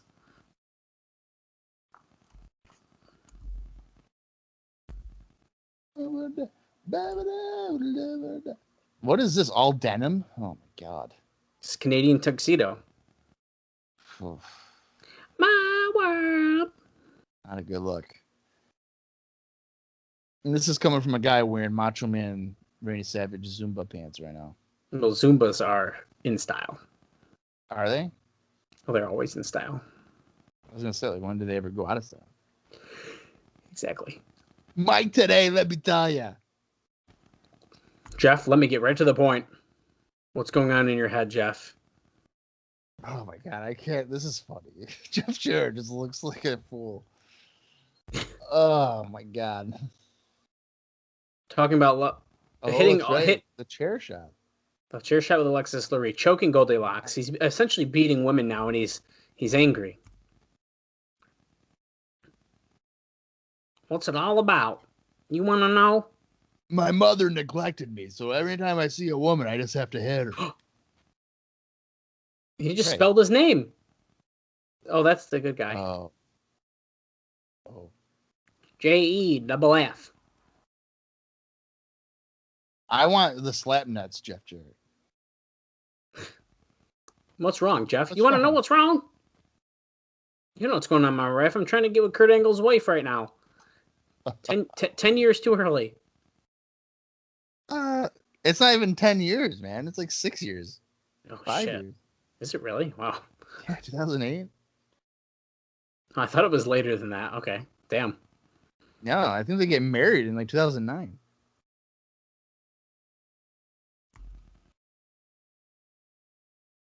I gotta ask you, Jeff. Is it pressure? Or is it paranoia? Oh, paranoia. Ugh, really? Oh. Is Tenay going to say something Do you that know he doesn't something that I don't know? That sounds like paranoia to me.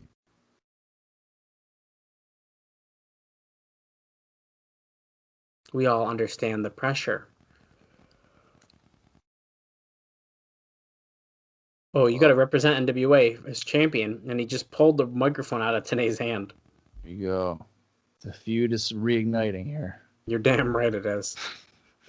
Oh, Ravens music. Is Raven going to get lost in his promo again, or what? Oh, God, I hope not. But he's with Lurie and Julio De Niro here.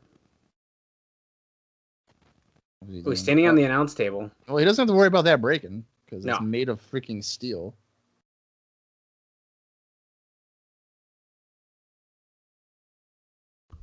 He goes, go ahead, beat up Tenay if it makes you feel like a big man. Shut up.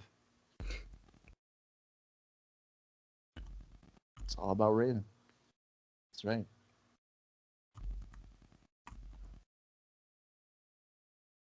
What? Oh, in a mere 21 days. 3 weeks. Oh, well, look at that. That's breaking news right here. Yeah, we didn't know that.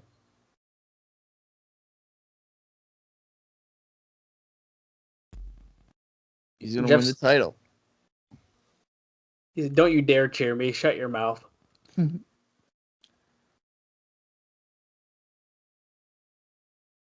right. The title means more to him than his own flesh and blood. And you would kill for it. Insecurity. Well, the crowd's getting underneath Raven's skin again.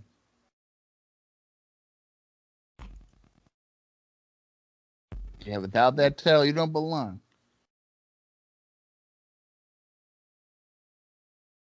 Oof. Oh.